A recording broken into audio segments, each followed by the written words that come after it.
Yo, yo, yo, what's going on, New York Giants fans? It's the dynamic dude, man, from the Aboriginal Sports Network back in the building. Me, of course, you already know Unpopular Opinion Sports, also known as NYG Double Deuce, in the building with Big Pat Sports Talk. And today on New York Giants Convo, we got to talk draft. Man, was it electric, man. So many moves, so many things to talk about. And we're gonna kick it off, man. We're gonna kick it off, man. Y'all pull up a chair, get your coffee, get whatever you need to get right, man. Cause we about to go in today. We're gonna cover the whole draft. We're gonna give our draft grades. We're gonna get into some undrafted free agents. We also got to talk about this quarterback thing. We also are going to have call-ins. Yes, we will have call-ins. And you already know, on the money or out of pocket, we back at it, man, on the Grizzy, man. So all that and more right back after the intro, man. Y'all keep it locked right here. Let's go.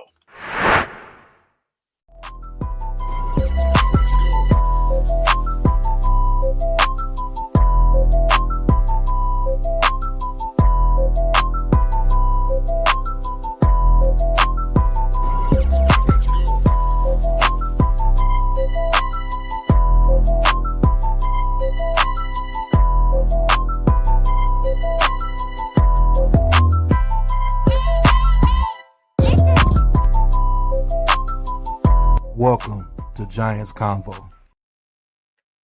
All right. Let's get it in, man. Welcome to Giants Convo, man. And yo, the New York Giants and Joe Shane had a hell of a draft, and we are here to discuss all of it. Welcome, man. I appreciate y'all for tapping in. Hit that like button on your way in. Make sure you share the video out on your social media networks and subscribe if you ain't already. Pat, man, what's good with you, man? Chat, what's good with y'all, man? I see y'all in there, man. Talk to them, man. How do you feel coming off the weekend that we had, man, as New York Giants fans? Man, I'm feeling pretty good about what we did in the NFL draft, man. Looks like we got a lot tougher, and it looks like we have a direction now. You know, it looks like we are going to be a defensive team. I'm very happy about that, knowing that I'm old school. You know, defense wins championships. We definitely going to be a defensive team. As you see, we did a bunch of defense in the NFL draft and in the free agency. So it looks like we're going to be a team led by our defense. Now, for the guys that are the offensive people, I still think we're going to struggle a little bit on offense going into this season. Hopefully, it's not as much as the previous 2 years, but we're still going to struggle. I'm not going to sit here and act like we're just this juggernaut team right now, but I do believe we could be a juggernaut on defense with Abdul Carter, Thibodeau, Burns, Dexter Lawrence, Alexander, Ghostin, Holland, Debo, Banks, Phillips, Newman. Like, this is the first time in a long time where you can look at our defense and be like, okay, there's not many weak points on this defense. Bobby O, you know what I'm saying? McFadden, even though he's not the greatest, we could replace McFadden with Abdul Carter in certain situations at off-ball linebacker. We got a spy that can spy Jaden Daniels and Jalen Hurts and be very comfortable in Abdul Carter on those crucial third downs. So our defense is very, very formidable. They were formidable last year, but the offense caused them, you know, some headaches. You know what I'm saying? You can't keep going out there on defense, stopping them, and the offense ain't doing nothing for you. But let's see what Russell Wilson out there. Now we got Cam Scatterbo, you know, Malik Neighbors is in his second year. Thomas Fidone, our guy that we spoke to at the tight end position, him and Theo Johnson. I do believe Jackson Dart will play sooner than you think, but that's another conversation we'll have probably later in the show. Let's see what they can do. If we could get them good field position.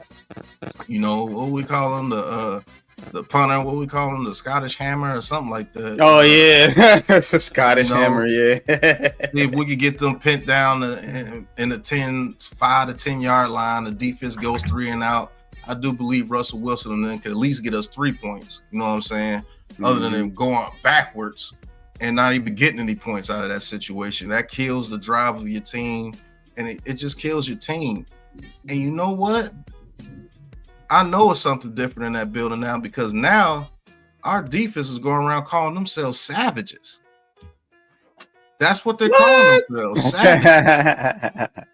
Brian Burns, Thibodeau, Abdul Carter, Alexander in his interview said, hey, look, we're savages, and I consider myself a savage too. So if Darius Alexander gets to form super quick, you got Abdul Carter, Thibodeau, Burns, Alexander, Dex, Bobbio in the front 7. Let's get it. Let's get it, man. I am super, super proud of what they did in the NFL draft, considering what we know about the whole quarterback fiasco. You know what I'm saying? They did the best that they could, and they did what they had to do. Abdul Carter was the best selection at number 3, and then they traded up to get, quote unquote, the second or third best quarterback in Jackson Dart. It was reported that the Rams were going to take him at their position at 26, so we had to get in front of them.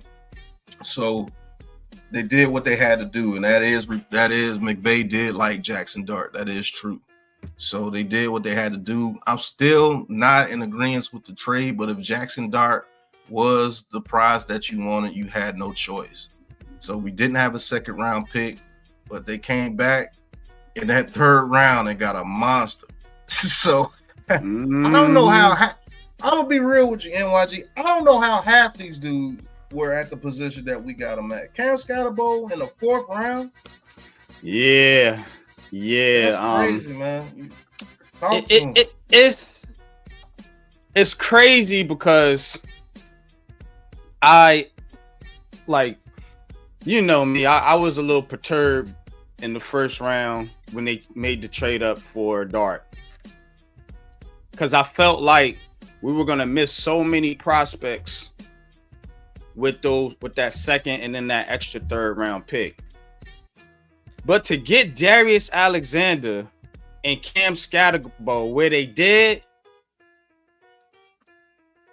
those are 3rd and 2nd round picks. Darius Alexander was projected to be a 2nd round pick. Cam Scatterbo was Friend's 2nd, 3rd round. And to get him where we get, oh man, and to get the 6th ranked offensive lineman in the 5th? Yeah, that's crazy. That's nasty work. That's nasty work. I can't look. I can be critical, but I can be respectful and honest at the same time. Joe Shane did a phenomenal job with this draft. Phenomenal. You know?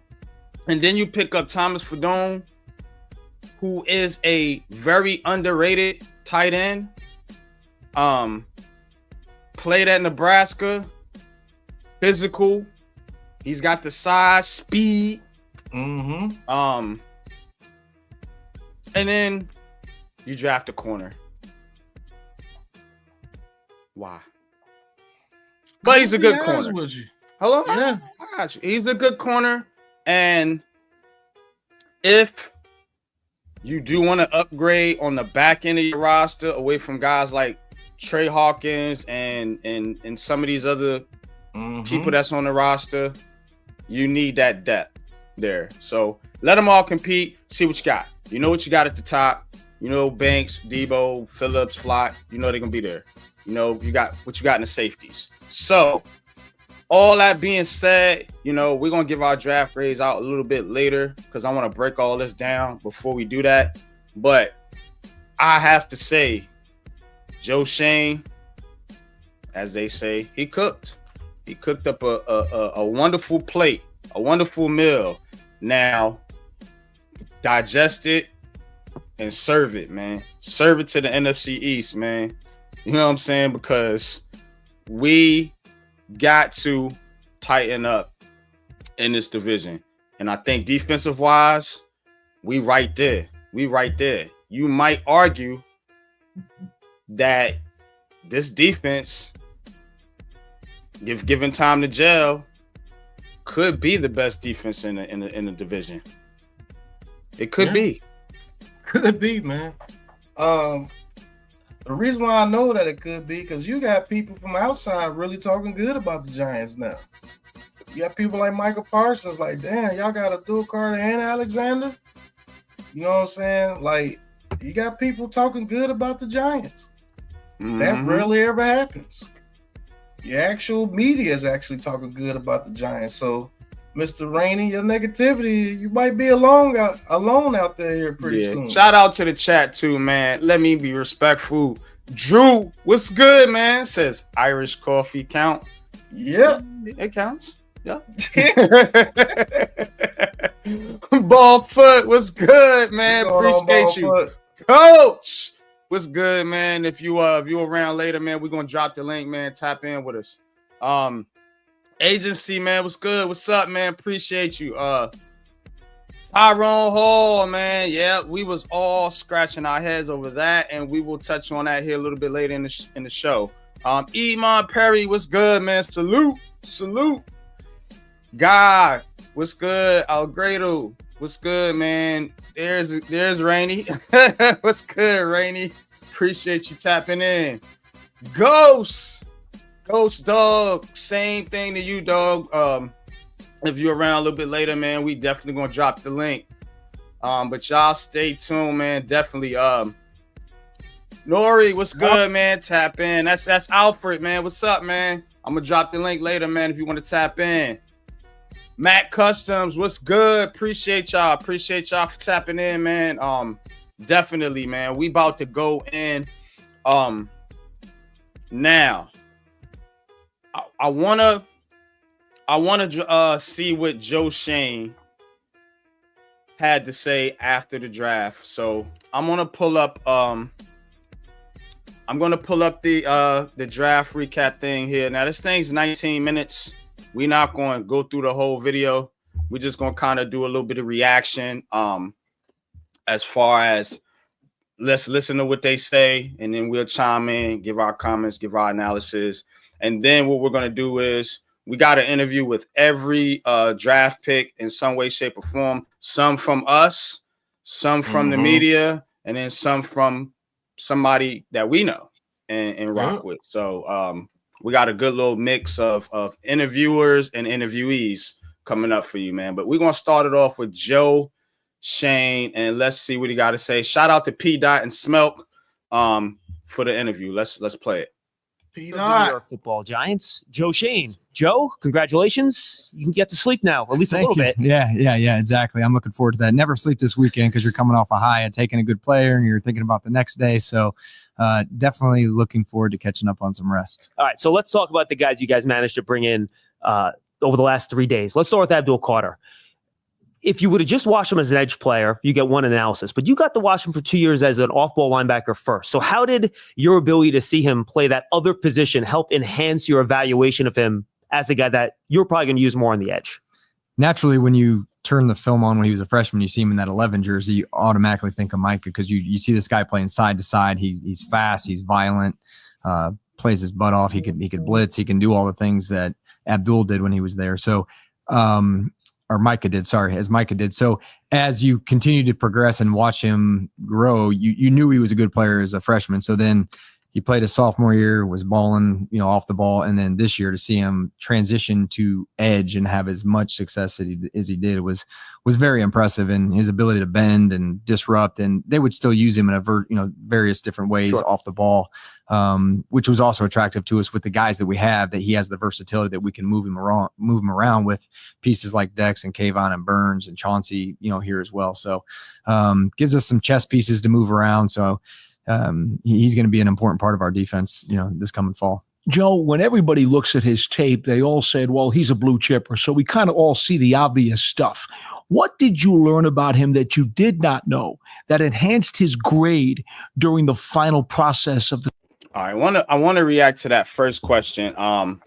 That Joe Shane, that they asked Joe Shane was, how do you, what do you plan? How do you plan to use him? Kind of like what do you envision with Abdul Carter? You know, he talked about, you know, how he had been scouting him for 2 years, and he's seen him, you know, play off ball, blitz, you know, be put in different spots. Now, when you're looking at this Giants defense, they got Kayvon, they got Burns, they got Dexter Lawrence, they got Golston, they got, you know, the DJ Davidsons, they got Darius Alexander now. How do you envision, Pat? I'm gonna put this question to you. I'm gonna put this question to the chat. You know, Joe Shane talked about the different ways that he called him Micah. They keep comparing him to Micah Parsons, but you do see how the Cowboys use Micah Parsons. How do you see this Giants defense lining up and getting all these guys on the field to get snaps? Considering what Shane Bowen does on defense, I see them using Abdul Carter at the edge a lot. And I see them using Abdul Carter as the off-ball linebacker on third and long situations to where you can blitz him up the middle. And I see them using him as an off-ball linebacker, maybe on first and second down, because you have to have him on the field. Now, the only thing I'm concerned is Thibodeau. Do you take Thibodeau off the field, or do you take Brian Burns off the field a lot to put Abdul Carter in there? Because I think Abdul Carter is a 3-down guy. So it just depends on what you want to do. Can you stunt? Can you stunt with him, or can you line Abdul Carter at the 3 technique and let what everybody's going to call the NASCAR package on third downs? It's a lot because you still have Chauncey Golston that you gave a good contract to. You got Dexter Lawrence, you got Darius Alexander that you spent high draft capital on. You're going to want him to play more too. So it's a good thing to have. There's a lot of bodies out there on the field. Now, the thing is, will Thibodeau attitude still be on the team attitude? Because he's fighting for a contract. Brian Burns got his money. Dex got his money. Thibodeau is wanting his money. And the more he comes off the field, the less chances he gets to make his money. So when it comes to running situations, you have to see what you can do with Carter in those situations. So I think it's going to be a trial by error with Abdul Carter to see exactly how many times we're going to put him on the field in his rookie season. I do believe that if it came down to it, if he's just outperforming and Thibodeau is not performing, he will be the second edge rusher and Thibodeau will come off the bench if that's the case. Hopefully it's not, but yeah, that's what I'm thinking too, Iman. You got to keep Kayvon Thibodeau on the field. So off-ball linebacker may be the position he starts off with the New York Giants, in my aspect. Yeah, I have to agree. All right, let's listen to a little bit more of the interview here. The studying. Yeah, the film, I'm not sure if I could get any higher. Enhanced his grade during the final process of the studying. Yeah, the film, I'm not sure if I could get any higher on his grade just based off of that. But then you meet the kid and he's all ball. Like the amount of information he knew about the New York Giants, the history of the New York Giants. And when we were having conversations at dinner or in the building, they were all football questions. There was no small talk. There was no worried about his brand or this or that or where he's going to live. Like it was all ball. How are you going to utilize me? Where do I fit in? You know, all that stuff. You already heard the jersey number stuff that came up and got shot down. So, but just his passion for football, his understanding of the history of the game. And then he's a dog. Like he's a tough kid that's all ball all the time. And, you know, meeting his parents and getting to know them and, you know, the way his dad trained him when he was a kid. And, you know, so the work ethic's there, he was raised right. And then you can see that come through with the passion and energy that he plays with. We know because he did change positions after the first 2 years. He himself said to us in his media avail that he thinks he's just touched the surface as an edge rusher because he's only done it for a year. When you look at his upside and the development that he will now have when he gets more reps as an edge rusher, what do you see there? Yeah, the physical traits are freaky. You know, the initial quickness, the bend. And again, a lot of times if you're bending the corner against a tackle, they can push you out behind the quarterback. But he's got a freaky ability to flatten to the quarterback and a little bit like what Von Miller could do, or I was in Miami with Cam Wake. They're like the great ones can really bend the corner and fight that side pressure. And he can do that. And like you said, like he's only played the position for a year. And Charlie Bowen, has a really good resume. He's with a very good coach. And he can help, he can also learn from Burns and Kayvon, with their experience, Chauncey, and then Dre Patterson. We had him look at him too, who was up in Minnesota, and they had drafted Anthony Barr back in the day. So, that was a little bit of comp of how they used Anthony Barr when he was in Minnesota. So he's got notes upon notes upon notes, different schemes in which how they used Anthony Barr. So, again, the versatility is cool, but, coming off the edge, like you're going to have to know where he is. You're going to have to know where he is. And then you're going to have to know where Dex is, and you're probably going to have to know where Burns is and Kayvon. So it's going to be interesting, how it all comes together. It looks good on paper right now, but, they got to gel as a team and a unit, and, we got to figure out how to get everybody on the field. All right, let's jump to Jackson Dart. All right, so that is him talking about Abdul Carter and comparing him to some other players. He mentioned he threw Von Miller in there. Was it Cameron Brate? Anthony Barr. Cameron Wake. And Anthony Barr, who Bowen coached. Now, again, man, Abdul Carter is going to be one of those chess pieces that you want to move around. My question is, they talked about Shane Bowen. Do you have confidence in Shane Bowen's ability to use Abdul Carter and to get the most out of this defense? Because we've seen some things last year, some good things, some bad things last year from Shane Bowen, I believe. And with a player like this, they talked about Isaiah Simmons before, and using him in too many different ways, and that necessarily didn't work out. So I want to ask the chat. I want to ask you, Pat. Do you believe that Shane Bowen can get the most out of these defense and put these guys in position to win?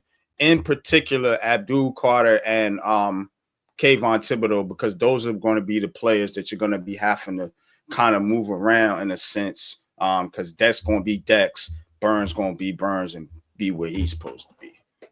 Yeah, I do have confidence that you can do it because, man, you got a bevy of players that you can use, bro. Like, don't make it that's the thing I'm going in this. Don't make it complicated. Don't overthink things. If you have to play Abdul Carter at off-ball linebacker while Thibodeau's on the field, do it. When Thibodeau needs a rest and Abdul Carter's still ready to go, put him in that edge.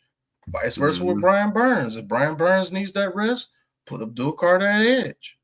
Because I think Abdul Carter he's an energizer bunny, bro. He's gonna want to play every down. You're gonna have to tell Abdul Carter when, hey, bro, you need a rest, bro. You've been out there every freaking snap, bro. Get you a rest. But when you want to play all three, put Abdul Carter off-ball linebacker and let him go sideline to sideline. You don't have to complicate things with this. Oh, do I have to put him here or do I have to put him there? And do I have to come up with a scheme? Listen, go with your scheme and use your players' abilities to your advantage. If you know Dexter Lawrence can bring double teams and you know Darius Alexander can win one-on-ones and they can create those gaps, guess who's the best to go in there and get the ball carrier through those gaps? Abdul Carter. He's going to go in there. He's going to get him. Don't make it complicated. You tell Thibodeau and Brian Burns, get their weight up, hold the damn edge. And when you hold the edge, you got that monster, Abdul Carter. He's going to come over there, scrape over there, and get him. And guess what? Bobby O ain't no slouch either. They got you covered. Do your job. Go hunt. That's what you do. You don't have to make it complicated. Oh, my God, I got to put the Abdul Carter in, but damn, I got to use Kayvon. Don't make it complicated. All those guys, they are savages. They like each other already. They're ready to play together. If you have to use Abdul Carter as an off-ball linebacker across from Bobby O, allow him to do it. He had 2 years of doing it before he went to edge rushing. That versatility is coming into your favor. I could put Abdul Carter any freaking where I want to. I could put him over the 3 technique and let him beat up on the guard and get underneath the guard. I could put him at the edge when my edge rushers need rest. I could put him at off-ball linebacker in certain situations against the Philadelphia Eagles. You see what I'm saying? If Dexter Lawrence or Darius Alexander or Chauncey Golston, man, look, if you got that lineup, you can run a 5-2. You can run a 5-2 and stop the run. Thibodeau, Chauncey Golston, Alexander, Dex, Burns, Carter. I put Ghost in them to hold the edge, and as soon as your silly ass want to try to break it to the outside, guess who's right there waiting for you? He don't miss tackles like that. Abdul Carter, he don't. That's good. That's good. Have Abdul Carter what Chauncey Golston is. Or move Chauncey Golston right next to Dex and let Darius Alexander get a rest. And let those monsters go up there and rush and let Bobby O clean up. You know what I'm saying? Like, yeah, Iman, you can run 5-2 with him. You know what I'm saying? Don't make it complicated, but let me not get long-winded because you know how I am. Yeah, man. I mean, hey, look, it's all shaping up the way it's supposed to. And I'm gonna go over to the New York Giants depth chart right here, so you can kind of see what Pat is talking about as to what they got right here right now on the depth chart. I mean, you know, you have quite a bit of talent here. You know, as you see it, Nunez Roches kick him to the back burner. I don't even want to see this name really in this mix right here. You know, but you got Alexander, you got Dex, you got Roy Harris, Robertson, Burns, Okereke, McFadden, and this is what you're talking about. If you can put Carter in McFadden's spot, you bring Thibodeau up to Carter's spot, then you got Thibodeau, Carter, Bobby O, Burns, bring Alexander up here, Alexander, Dex, and then you can probably put Golston with Nunez Roches. Golston would yep, that's what I was thinking. Put Chauncey Golston here. So you have Chauncey Golston, Dex, Alexander, Burns, Bobby O, Abdul Carter, and Kayvon Thibodeau. My God. Yeah. My God. That's a lineup for your ass. So that's a lineup for your ass. Yeah, and that's just the starters. And you got people this goes to what you've been talking about for the past 3 years with this team. It's called depth. Mm-hmm. Now you can use Roches as depth. You got Ledbetter as depth. You got Chapman as depth. You got Davidson as depth. Riley Jordan as depth. They're not starters. Casey Rogers actually showed something last year. Elijah Garcia actually showed something last year. So we might have to cut 2 players that Fox we actually has been a while, here a while. Deontay Johnson on the inside linebacker, Darius Musa, who you drafted last year. So, you know what I'm got saying? 2 other draft picks on there, DJ Davis and Jordan Riley. They still around. Yeah, so you're gonna have to cut maybe 3 to 4 players that we actually like. Because remember, we signed Ghost and we signed Ledbetter, we signed Victor whatever his last name. I can't pronounce that last name. Yeah. You know, Flanagan Fowles is here now. Chris Board is here now. Deontay Johnson coming back from injury. We might have to cut 4 or 5 players that we actually like, and that's a very good thing. And then the practice squad should be lit. Yeah, the practice squad should be lit. You know what I'm saying? Like, people might actually give us a draft pick for one of those guys. We'll give you a 6th-round draft pick for Casey Rogers or somebody like that. Okay, cool. You know, he ain't gonna get no time over here. Let him go over there and get some shine. You know what I'm saying? Like, this is the first time I've actually seen depth in the trenches on the defensive side of the ball in a long time. In a long time. You got to where 3 to 4 or 5 guys could get rest, and we still got a legit defensive line out there. And that's the stuff NYG has been preaching for years. For years. This is dope, man. But let's get back to the interview, man. And Joe Shane is getting ready to talk about your boy Jackson Dart. Kick it back to the hair. On paper right now, but they gotta gel as a team and a unit, and we got to figure out how to get everybody on the field. All right, let's jump to Jackson Dart. Quarterback evaluation question in general, something we've talked a lot about on our programming this year. We have access to watch video, but we don't have the access to the players that you do. And we always talk about how difficult it is, I think, to figure out how a quarterback processes and makes decisions if you don't know what the coach is teaching them to do and what they're being told to do. So what are the tools you guys use to kind of get to the bottom of that, get beyond the film? Is it talking to the college coaches? Is it when he meets with Daves on the visits? How do you kind of get inside the processing, decision-making part of the quarterback position, which really might be the most important stuff? Yeah, it starts it'll start next week. We'll start looking at next year's guys. It's always an emphasis for us to look at the future class of quarterbacks so we can map out our fall and go watch them. So you're going to watch the film, you're going to go see live games, and our scouts do a phenomenal job of going to the schools and utilizing their resources to get the background on the players, because that's important. You're the quarterback of a franchise or the face of a franchise. How you interact with staff members, how you represent, whichever university you play at, how you treat your teammates, your leadership. Those are all things that are very important that we get from the schools in the fall. And then, we transition into our own process once the season's over, which starts at the Senior Bowl, where we can meet with the players and bring up their film and exactly what you said. What are you looking at here? What do you call this? Can you recall your plays? That, and then we'll get into our own stuff. And that's where, I really believe in our process, and it's a little bit more stringent maybe than most in terms of how we test these guys, what we put them through.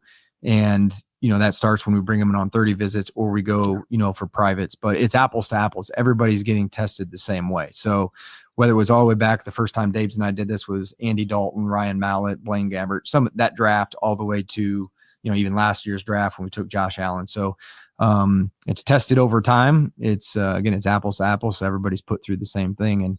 And, it's proven to be successful. A lot of the players that ace the process have went on to be really good quarterbacks in the league. So it's the film, it's the person, it's the leadership, it's the capacity, the mental capacity that you have to have at the quarterback position. And then specific to Jackson, he's playing in a. So I want to touch on that for a minute here. When he talks about the process of how they going to evaluate in these quarterbacks. There's been a lot of bit made about Sedor Sanders and some of the things that came out with him supposedly not doing well in some of these interviews. Joe Shane in this interview here has mentioned several times that they value the interview process to a high degree. They value that and want to get to know these kids. They start early. They start now, pretty much. And what I want to know is Jackson Dart in particular. What is it about Jackson Dart that makes him a great fit for the New York Giants? Is it? And we're gonna listen to Jackson Dart's interview a little bit later, but they settled on Jackson Dart. Now, to Shane, particularly Brian Dable's credit, he did identify Josh Allen and Jaden Daniels as franchise quarterbacks. Because remember, last year he pounded the table for Jaden Daniels. Those are only two vivid examples that I can see. We can go back to some of his days in Cleveland, but then again, he wasn't working with Joe Shane. So we can only judge him on the Joe Shane, Brian Dable pairing, which Joe Shane is the scout. I think they hit on Josh Allen and they knew about Jaden Daniels. Are you confident that the process that they went through this year, that they got the best quarterback that they could get? And you can put Shadur in there, but just think about the other quarterbacks too, because you got Milroe, Ken Ward, of course, went one. You wasn't getting him, but then you got Shuck and some of the other guys that went on a little bit later. Do you think they got the best guy according to their process? Because that's what he said. He said the process works more often than not. They have went on to be good quarterbacks. So, are you buying it? I'm buying it to a certain extent. I think things happen to where they couldn't get the quarterback that Joe Shane wanted, but maybe that is true. Brian Daboll wanted Jackson Dart more than he wanted Shadur Sanders. I think Joe Shane wanted Shadur Sanders more than he wanted Jackson Dart. But I will say this. If they base it off the interview process, and that is true, what they're saying that Shadur Sanders had a bad interview with Brian Daboll and it turned them off, wherever the scenario may be, look, you have to have faith in what they do with Jackson Dart. The thing is not about us having faith in Jackson Dart. It's about what can they put around Jackson Dart and develop Jackson Dart into being. It really comes down to development. Every quarterback has weaknesses and strengths coming into the league. You have to get him ready for NFC East speed. I'm just going to call it what it is. You got to get him ready for NFC East speed. Because when you look at Jackson Dart's film, when he was in pressure situations, he got a little skittish. I don't know. That's your mic, but he got a little skittish in the pocket when it came to pressure situations, especially against Florida. Those 3 interceptions were uncalled for at the end of the game. Now, did he do that consistently? No. It only really happened when he got pressure on him in the pocket. So I think they're going to have to teach him how to slide his feet a little better in the pocket and stop throwing off that damn back foot. You got arm strength, but you ain't got Josh Allen arm strength. I'm just telling you, like, stop doing that, bro. There's only a few quarterbacks that can get away with that shit. And you have to have an extraordinary arm talent to get away with that consistently. You know, so do I believe Jackson Dart can be a good quarterback for us? Yeah, I think he, like I was telling the other guys the other day, those layered throws in the middle of the field, he's damn good at doing that. See, what it is you don't want him to be skittish in the pocket like how Daniel Jones was when it came to pressure because he got beat so much. You've made it to where he doesn't take a beating like that with this offensive line now. Is this offensive line great? No, it's not. But I think it was pretty doggone good when Andrew Thomas was healthy. And like we said, when you get that depth, you can afford an Andrew Thomas injury. Right now, we can't afford that. Let's just keep it a buck. I am positive about this team, and I am positive about the draft, but we're going to keep it real over here on the ABS end as well. Our offense is going to struggle. It is. Russell Wilson is not who he was 5 to 6 to 7 years ago. That's not who he is anymore. He's not the runner that he used to be. He's not even the thrower that he used to be. But he still has one of the prettiest deep balls in the league. So we got that. I don't think he's a middle of the field thrower. So you're gonna have to get Jackson Dart ready here soon. And I think this kid would be playing sooner than you think. Because I really think Daboll likes this kid. The more and more I'm looking into it, I really do think he likes this kid. And speaking of that, I will say this. You know, they identified.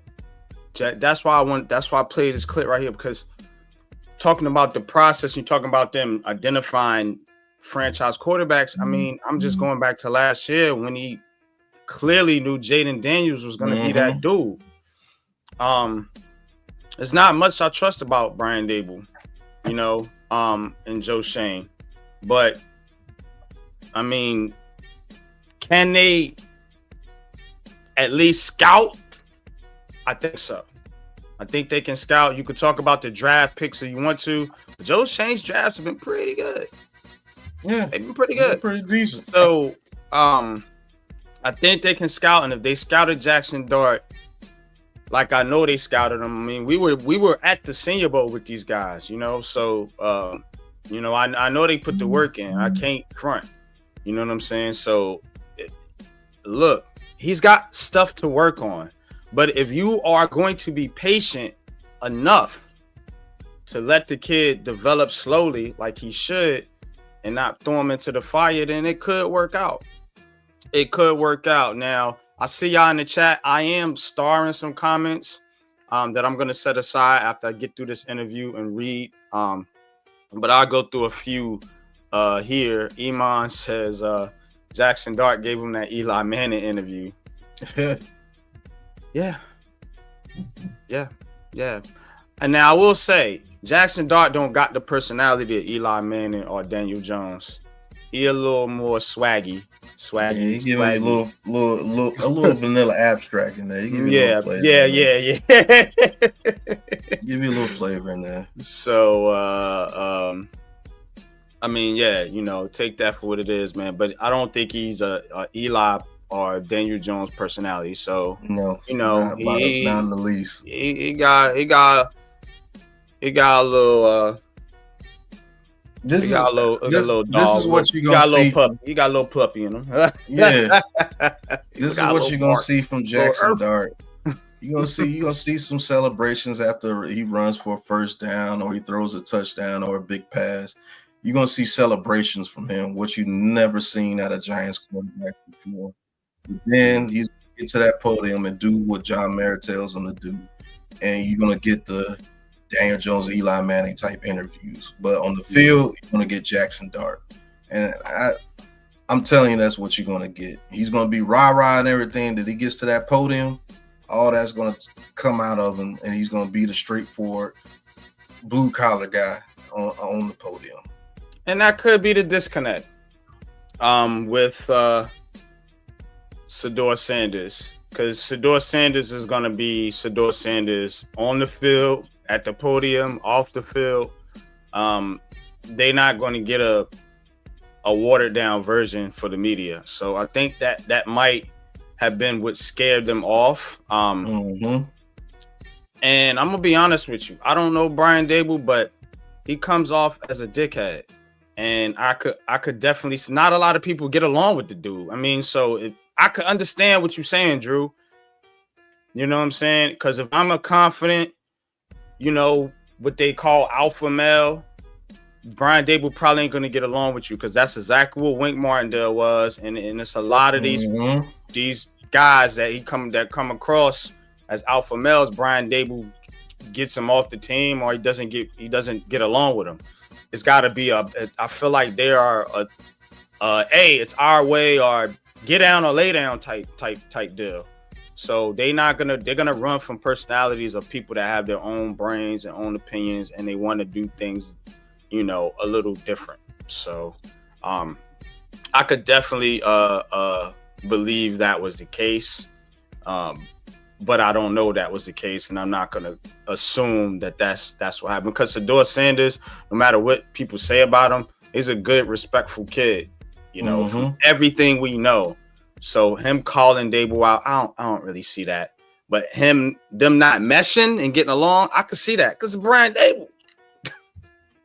That's a fact. He got along with Pat Shermer well, but whatever.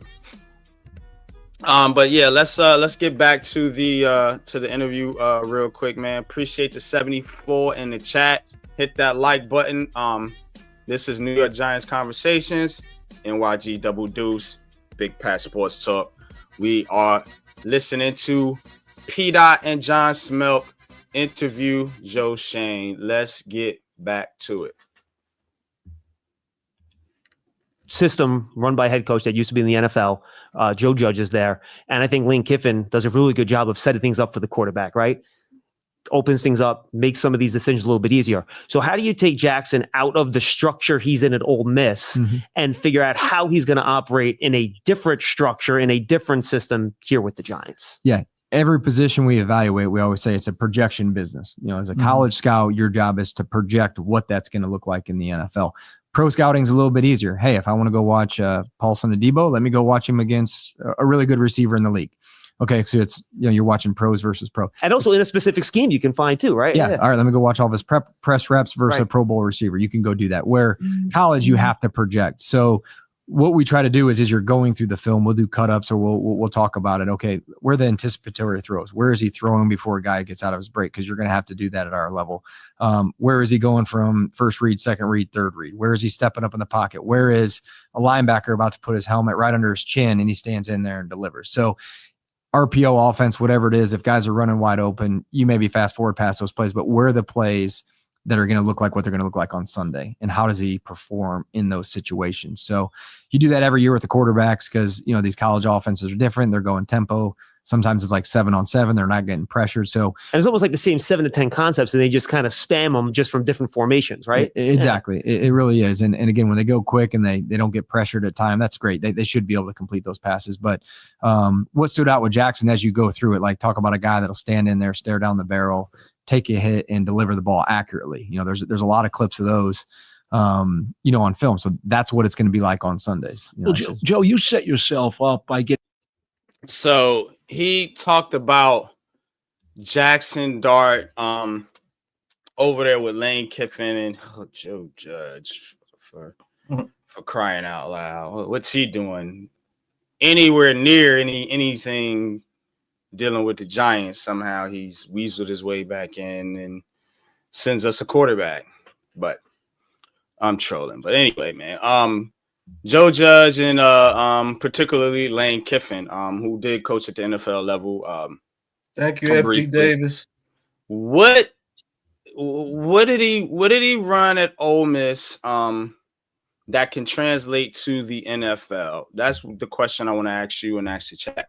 What is Jackson Dart's good traits that can transfer? He talked about standing in there, taking a hit and all that, but I've seen Sedor Sanders, I've seen Daniel Jones do it, so I ain't worried about standing in and being tough in the pocket. And I want to know, can you throw the goddamn football and hit a wide open receiver? Your anticipatory throws, like he said, going through your first, second, third, fourth reads.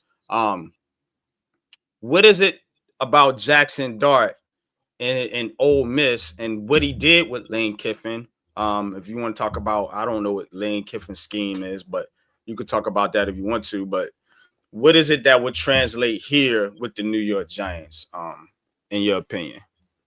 Well, basically, based off the scheme and everything Lane Kiffin did with Jackson Dart at Ole Miss, it's a gimmicky offense. And Lane Kiffin quarterbacks tend not to do very well when they get put in complex systems. The thing that I know that he does very well, though, is those layered throws. Those layered throws in zone, he can hit those all day, every day with good accuracy. And that does take a little anticipation to do so.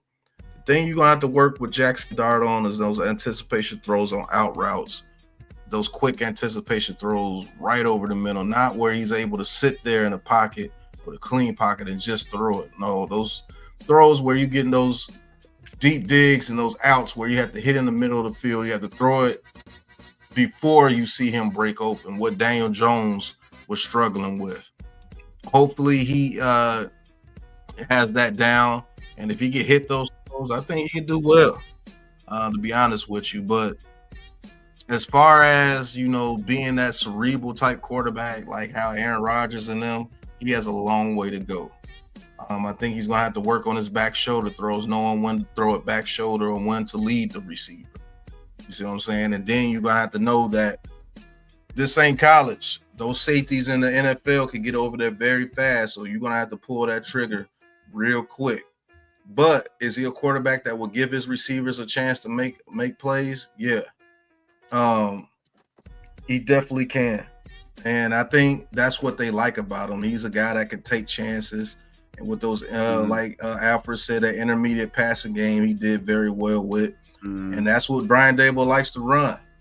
But we're going to have to get a running game in order for that to work. Because if those defenses are able to choke up and just wait for you to throw the ball to, per se, Wan'Dale Robinson, they're going to knock his head off. And it don't matter what quarterback you have in there. So I think they have a plan for him, but I would love to see them work those layered throws in a whole lot with Jackson Dart, because I know he can do that. Yeah. JC, NYC, I'm gonna tell you like this, dog, because you really starting to irk me with some of these comments. You keep commenting in the thing, bro. We talking about the quarterbacks, bro. We talking about all the quarterbacks, not just Sedor Sanders. And in particular, here we're talking about Jackson Dart. Now, if you don't like what I got to say, you could do one of two things. like I said, I'll drop my number. Give me your Twitter handle. I'll drop my number. You can call me and we can have a conversation. Or you can just tune off of the show. Two things you could do. You know what I'm saying? Now, we're going to talk about Sedor Sanders. You know why? Because the world is talking about Sedor Sanders. This is a sports show. If you don't like Sedor Sanders, go fucking somewhere else, dog. Now, sit back and enjoy the show or turn the shit off. And stop coming at me personally, bruh, because that's what you're doing. All right, let's go. Get back to this shit.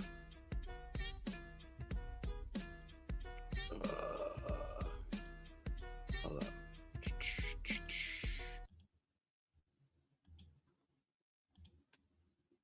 Getting the veterans in the room, which you told everybody you were going to do, so that you don't have to rush Jackson Dart into the lineup.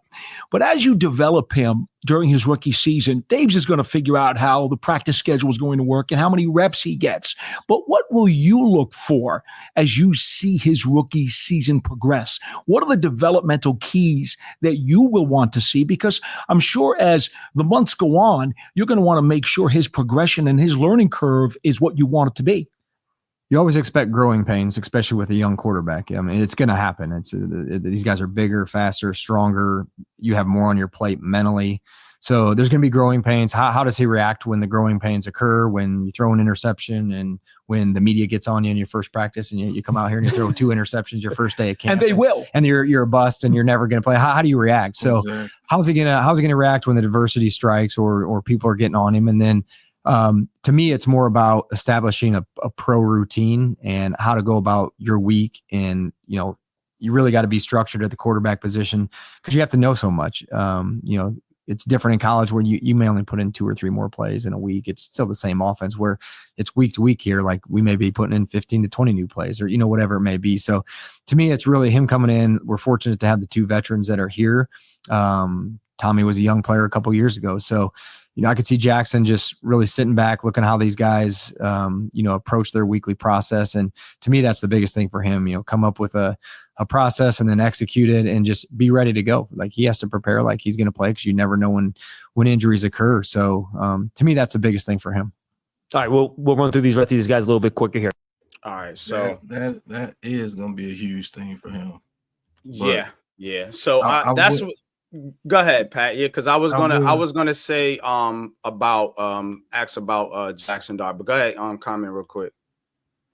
Yeah, I got one thing to say before I get in on Jackson Dart.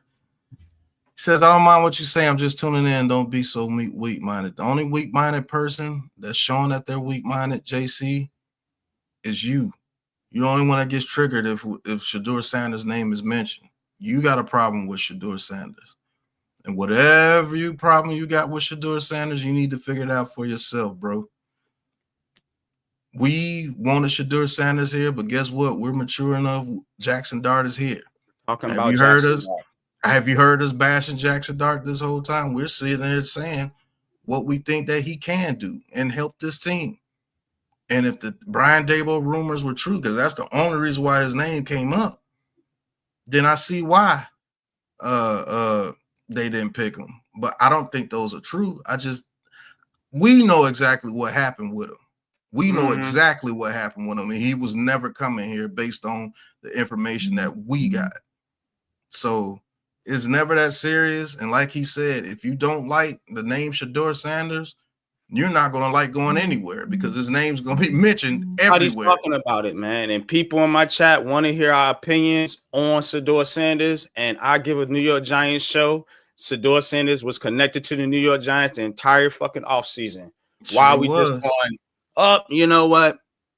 Put the blinkers on it and then ignore everything that happened. No, we're going to give a football show. The New York Giants are first on this show. It's called Giants Conversations. So anything that my chat want to touch on, that my co-host want to touch on, or that my network, the Aboriginal Sports Network wants to touch on, we're going to touch on it. And if it's Sedor Sanders, it's Sedor Sanders. Now like Pat said, I'm a New York Giants fan. I want to talk about the New York Giants. I want to talk about Jackson Dart and Abdul Carter. That's why I led the thing with a Joe Shane interview. Now you the one in there, all with your panties in a bunch about Sedor Sanders. He went to the Cleveland Browns. He's a Cleveland Brown. If you want to talk about Sedor Sanders, go to the Cleveland Browns network. I'm sure they're happy to have Sedor Sanders. Unlike you bitter ass fucking fans over here that just want to attack every goddamn body. So again, you can listen in or you can tune out. But let's get back to the show. He talks about Jackson Dart and kind of like how he can develop and come along, Now, Jameis Winston is here, but I don't think they are really going to, put Dart behind Jameis Winston. I think it's going to be a 2A, 2B type situation where, and Dable even talked about it. He said, we'll mix Jackson in there, with some reps with the twos, some with the threes. So they're gonna bring him along. How fast or how slow should they bring Jackson Dart along? In your opinion? How fast should they bring him along? Slow. It should allow him to sit his very first year, learn behind Russell Wilson and Jameis Winston. That's what they should do. Now, will it happen? Not with Brian Dable's job on the line. No, he has to show that his guy is the guy that can move forward and be the franchise quarterback of this New York Giants team. Let's say we start off maybe 2-5, or maybe even if we start off 3-4, below 500. I'm gonna just say below 500. I think he puts them in the game because he most definitely. I think Joe Shane is good. I think Joe Shane will be the GM moving forward. I truly believe that. Me too. Yeah. It's on Brian Dable to show that you know what you're doing with this offense. So if this offense is not scoring points, he's going to have to put Jackson Dart in and be like, this is the reason why we're not scoring points. Will Jackson Dart struggle? Yes, but he should be able to go out there on the field and show you why he's the guy. And if he can't show that Jackson Dart is a guy this season, I think Brian Dable is gone. And they will let somebody else come in and show you why Jackson Dart should be the quarterback of this team, because you were the quote-unquote quarterback guru. And now you finally got your guy. I'm not saying that Jackson Dart has to go out there and win 10 games. No, he has to be out there and show that, hey, I am that guy. And I will take you guys into the future as your franchise quarterback. And if that doesn't show, and he struggles mightily and looks like a clown out there, Brian Dable is gone. Because Joe Shane can always say, look, 3 of my drafts have been very, very good. 3 of them. I'm getting the players. I don't have the coach to get it done. Give me one more shot to get the coach that could come over here and get it done, and let's ship Brian Dable out of here. And that's what's going to happen. So is Jackson Dart going to sit the whole season unless Russell Wilson is doing his thing, looking like Dangerous Wilson? You're going to see Jackson Dart here by mid-season. That's my prediction. Yeah, man. I think so too. I do think that they have to, like you said, they have to show something from Jackson Dart. Now, again, man, given everything I know and what we know and what we talked about on the show behind the scenes, I think the Giants did make the right move drafting Jackson Dart. Because you got to understand, and this is going to trigger JC NYC, you got to understand that all 32 teams passed on Sedor Sanders several times. So there's something outside of football and outside of the New York Giants that's there that I can't even get into right now because it's so deep, and it's a lot of layers to it. Yeah. But given the fact that, if you want to put the Brian Dable thing in there, I don't believe that stuff, to be honest with you. I just think that they were told this ain't the guy that you're going to be taking here as a franchise quarterback. because nobody took him as a franchise quarterback. You can say Cleveland, but again, they took Dylan Gabriel over him. So that shit raised your antennas. Now, as far as Dart's concerned, again, they got to give this guy a little bit of time, and if you want to sit him for the year, that's fine if Russ is doing well. But if Russell Wilson starts to struggle, I want to see Dart in there at some point. It don't got to be the game 7. I don't even want to put a game on it, a game number. If he plays the last 2 games of the season, I'm fine with that. I just want to see the kid so that we can go into 2026 saying, okay, we got something to look at for Jackson Dart as a pro. He got some type of experience that season, something. They did it with Pat Mahomes. You remember, I think Patrick Mahomes played the last game or 2 of that Alex Smith season when the Chiefs, because remember the Chiefs were going into the playoffs, and they and Alex Smith, I think they had the playoff spot locked up. They ended up putting Mahomes in there for like the last game or 2. He played, came into that next season. They let Alex Smith go, came into that next season as the full-time starter. Then boom, he took off. You know what I'm saying? So I want to see something like that. I want to see that type of plan for Jackson Dart. I don't want to see him in there game 3. Like I don't Daniel Jones did. Let's at least get through the bye week.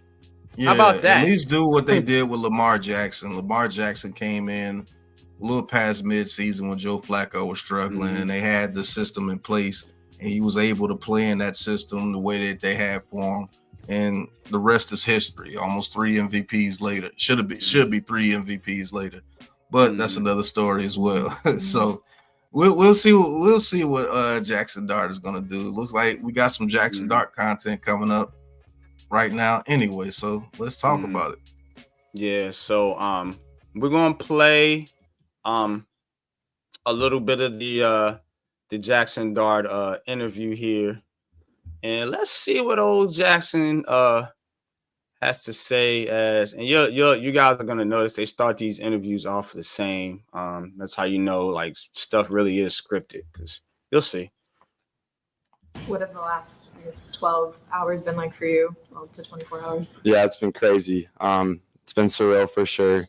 I think just growing up, as an athlete, this is what your dream is. So being able to experience this with my family, my loved ones back home was quite a special experience. And then carrying it over to come in here and bring them with me is an amazing experience for sure. So couldn't be more happy.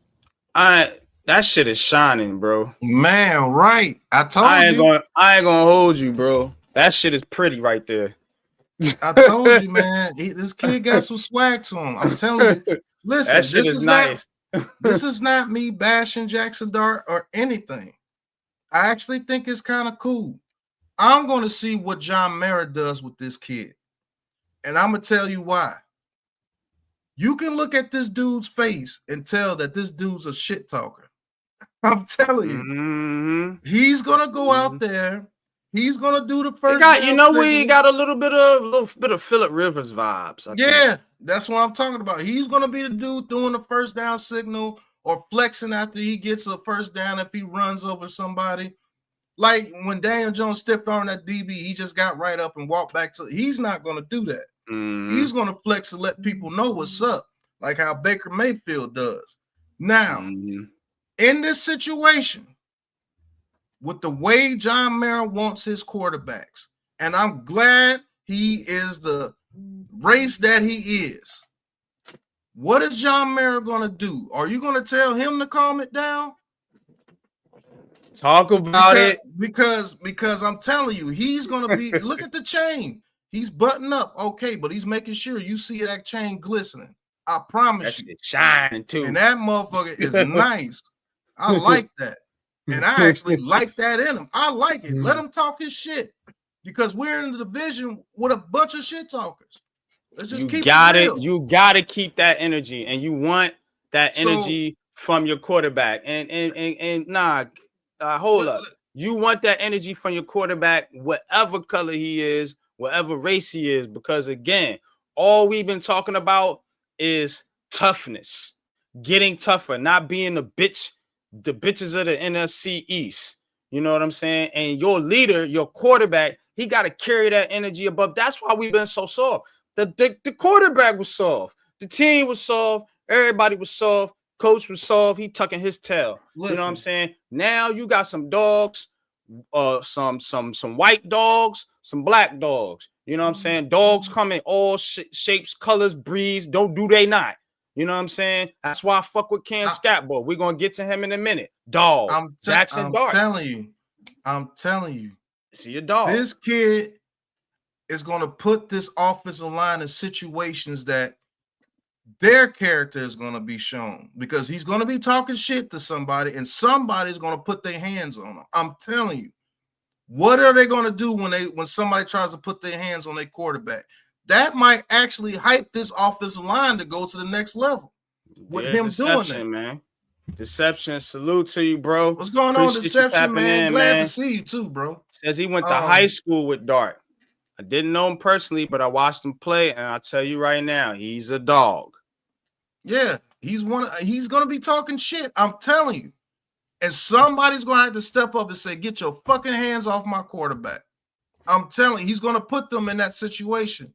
Daniel Jones never put them in that situation. You only saw Daniel Jones do that one time, and that was in training camp when everybody's acting ignorant. But in game situations, he's gonna put them in a situation where you're gonna go out there and have to protect him because he's been running his mouth. And guess what? I think this team needs that. I think they need that. So what is John Mara going to do with his antics on the field? Not saying he's going to be anything crazy off the field, because I don't think that's in his personality. He's just a dog on the field. Is John Mara going to go down? Is John Mara going to go down there and talk to Brian Daboll and Joe Shane and be like, hey, look, he's going to have to calm it down on the field. That's not what New York Giants quarterbacks have been, because it hasn't. I mean, Phil Simms talked a little bit. Eli Manning never talked. Kerry Collins never talked. Daniel Jones never talked. But he's a talker. I can look at him and tell. Phillip Rivers, that's the perfect dude. I'm telling you, that's what he's going to be doing. First down. And people face shouting. First down, go come off the field after making a touchdown, do a little Joe Burrow little thing, the little thing they do with their little chest, that thing. He's going to be one of them. I want to see what John Mara is going to allow him to do. And I'm praying he allow that kid to be him. I'm praying he lets that kid be him, because if you don't let him be him, you take away his whole shit. He'll be a dud if you don't allow him to be him. Gordon Miller. Go ahead. Gordon Miller, in a short answer, yes. That third round pick of Darius Alexander calmed down my concern a shit ton. I think we good. But let's get back to Jackson Dart. That chain is nice. Jackson, what's it like to walk around this building? You see the trophies and the murals, and the players and everything, and yeah, to know that that's expected of you now. Yeah, no doubt. This place is iconic. Everybody in the National Football League knows it. If you're a fan, you know it. So I'm blessed to be here. I'm humbled by it. It's extraordinary to see it on the wall. When you walk by, you can just feel it in the air when you're here. So I was able to meet a legend today in Carl Banks. So being able to be a part of this is quite, amazing. And I'm very humbled by it. What kind of interactions did you have with John Mara before the process and then the last 24 hours? Yeah, they were great. Was able to have conversations with them going into this process. And I think anytime that, you get to have those opportunities, you want to take, full advantage of them, and being able to meet them and create that connection before I was even drafted here was special. So look forward to continuing with that, and just really grateful for them and them believing in me. This is the aircraft carrier shelter you seized, previously owned by a small faction of about 800 people. Look at the quarterback room. The Giants went out and signed 2 veterans this offseason. How do you see yourself fitting in right away? Yeah, I think it's just a great opportunity for me to learn. They played at the highest level, won Super Bowls. So, I remember as a little kid, I was watching Russ play, and actually I have a jersey of him when he was with the Seahawks. So, it's like I said, it's a surreal experience to be able to play here and play with those great guys at such an elite caliber. And I'm just, really prepared to, take it day by day and try to improve myself and learn from them as much as I can. Even though you're behind those guys initially, I mean, team trades up, gets a guy in the first round, they're going to think you'd be a franchise quarterback. What does that mean to you, like potentially being this franchise? Like, yeah, it's special. You know, them being able to have that belief in me. You know, I think as a competitor that, you know, you have that belief in yourself. So when you're able to be a part of an organization that sees it the same way, it's special. And I think that, you know, they have an amazing plan lined up for me in the development program, and then being able to learn from the vets that are ahead of me is going to be great. one of the things that's unique about So they continue to talk about developing and sitting behind Russell Wilson and Jameis Winston. Now I want to touch on Russell Wilson for a minute. Russell Wilson is the starting quarterback of the New York Giants right now. What kind of relationship, or I shouldn't say that, what do you think he can show and teach Jackson Dart to help him come along? And do you see any similarities in their games at all? The similarities I see in that game is basically the layered throws, because Russell Wilson does that very well as well. Those layered throws. What he can teach Jackson Dart is maneuvering in the pocket. If he could get Russell Wilson's pocket awareness and add that to his game, I think this kid would be okay. That's the only thing I'm really worried about him as far as just being a quarterback, is maneuvering in the pocket. You gotta know that you don't have to run to make a play. You know what I'm saying? You don't have to run every time you get a little pressure. Just move to the left or move to the right, or step up, or maybe even step back and then roll out. Don't get so anxious to go out there to use that athleticism that you have. It's not Josh Allen athleticism, so don't get it twisted, but he is athletic, and you can run the ball with him a little bit. So learning Russell Wilson's savvy in the pocket and having that awareness of when to throw the deep ball and the location of the deep ball. That's what Russell Wilson is going to have to teach him, or he's going to have to learn by watching Russell Wilson. I don't know what type of relationship they will have. Russ is wanting to finish out his career. We all know that it's not going to be here with the Giants, so he's going to be playing for another contract after this year. That's why they signed him for 1 year. But if he can learn that deep ball touch from Russ, yeah, he'll be all right. But I want to say one thing. You hear the ums in his voice when he's speaking in his interviews. I'm telling you, this dude is going to be Jekyll and Hyde. He's going to be one way on the football field, and he's going to be one way in those interviews. And I think John Mara is going to make him be like that in those interviews. That's cool. If you want him to do those interviews like how Eli and them used to do, go ahead. But don't fuck with him on that field. Leave him alone. Let him go out there and play his brand of football, because if you take that away from him, he's going to be nothing.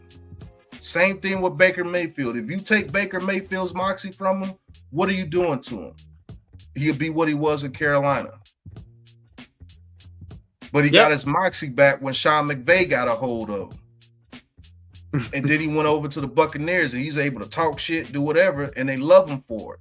And they back him up. You saw Mike Evans knock out doggone, what's the DB that went over to the command? He always knock him out every season. Damn, what's that boy's name? Every season knock him out. He just went over to the Commanders.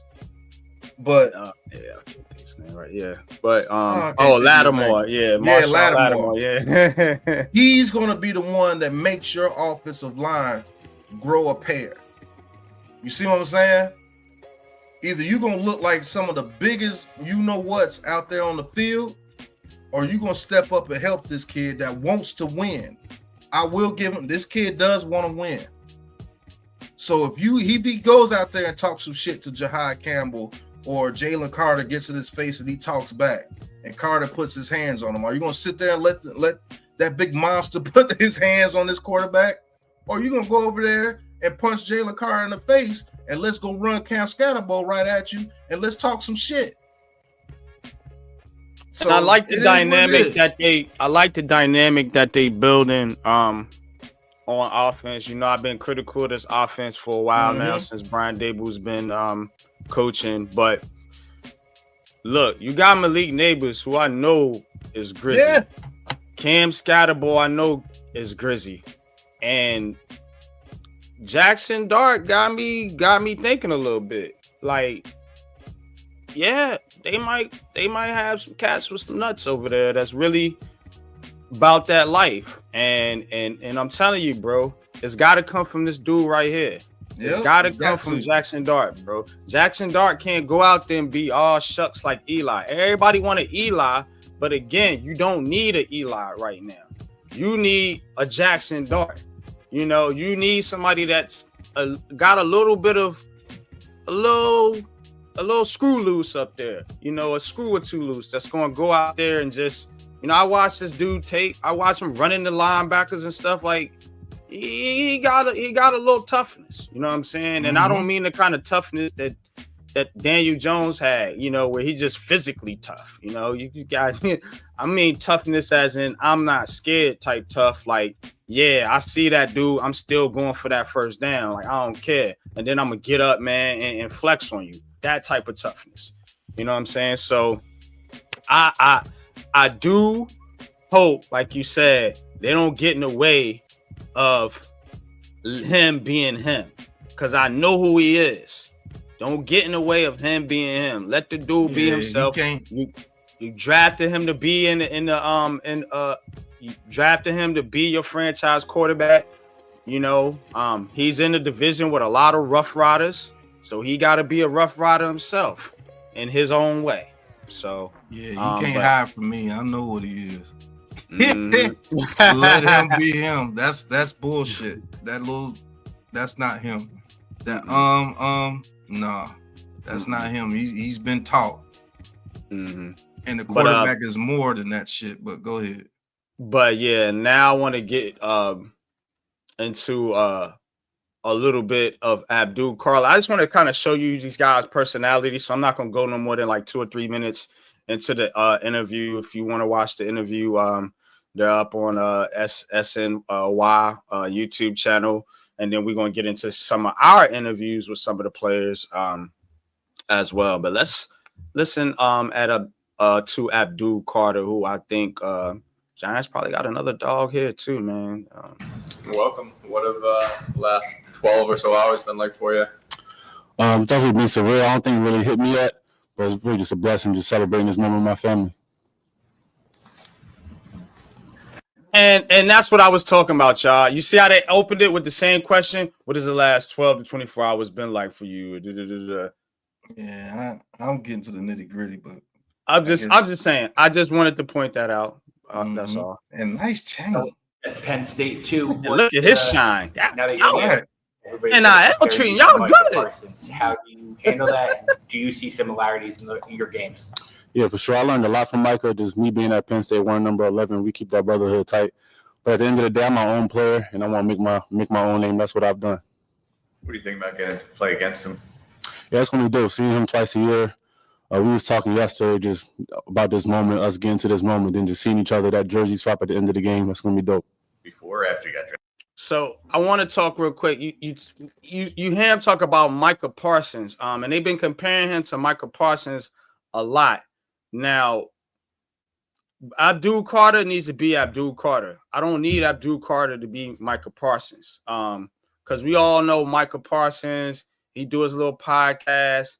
He do a lot of chirping in the media, which, you know, you say what you want to say, him being himself or whatever. But, you know, if you're gonna put those kind of things on certain players, you gotta keep it fair.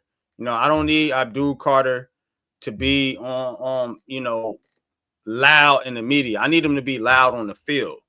You know what I'm saying? So they got a brotherhood over there. Penn State is what he and we all know what a brotherhood is, and that's what he mentioned. So you know, this guy can be, you know, quote unquote, one of those vocal leaders on the defense. You know, I need that to be on the field. I need that to be on the field and not in the media like Micah Parsons. But what's your thoughts on what I said? You know what I'm saying? Because I notice a lot with these Penn State people, these Penn State players, you know, all great players, by the way, but they got different personalities, you know, some loud, some quiet. You know, Barkley a little bit more reserved dude. What's your thoughts on Abdul Carter, though? I just want him to be himself, man. I want him to be himself. I don't want him to be like I gotta be like Micah Parsons. And he already said it. He said, man, that's my dog, but I'm here to make my own name. That's what I wanted to hear. You know what I'm saying? Like the whole thing about the whole Micah Parsons and the media thing, I really think that's him. And I think that is allowed over there with Dallas. You know what I'm saying? I don't know if that would be allowed over here with the New York Giants. How many New York Giants players got podcasts? You know what I'm saying? I don't know. I want him focused more on the game in the beginning of his career. Now, if he gets it to where he is good as Michael Parsons, if he wants to start a podcast, go ahead, but don't let that interfere of what you're doing on the field. Don't blast players in the media and allow the media to get a hold of that, and now they're putting you against your own brothers. But I think he's going to be good. I think he's going to be a vocal leader as far as getting people pumped up, and when after he makes plays and things of such, he's going to get people pumped up. Is he the type of player to lead a huddle? I don't know. I think he can learn how to do so, though. And I believe his play will allow him to be that type player, because we do need somebody like that on the defensive side of the ball. We do. Bobby Okereke tries to do it a little bit.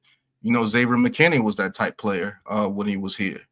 Can Dexter Lawrence do it? Yeah, but I just think he's a big old teddy bear, man. I just think he just goes out there and handles his business, and he'll talk. When Dexter Lawrence is talking, that means he's getting real bad, and you pissing him off. That's what I think. I'm gonna tell you, I like the dynamic of him and Derek, because I think Darius Alexander is that dude. I think Darius Alexander is gonna be the mean guy, and Dex gonna be the nice, funny guy. Like that, I think they could play a yin yang type of thing. Yeah, where Darius, he just looked rough. You know what I'm saying? He looked like a dog, like a dude that's ready to take your lunch money. You know, Dex is just Dex, but you just know not to mess with Dex. That's don't you know not to mess with him. You know what I'm saying? Exactly. But Darius Alexander looked like you don't want to mess with him. That was your saying after, like just during the whole process before I got drafted. After I talked to him, so yeah. You hear from him after you got drafted by the Giants? Yes, sir. What do you think about that? Yeah, he just proud of me. Just talked about all the work that we put in, all the things that led me to this moment. Did you hear from another Penn State star in the NFC East? Did you hear from Saquon about being here? No, not yet.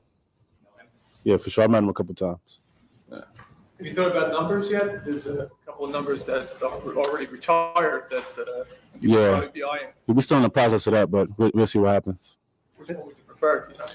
We'll see what happens. For the Giants fans that don't know you, what kind of player are they getting here in New York?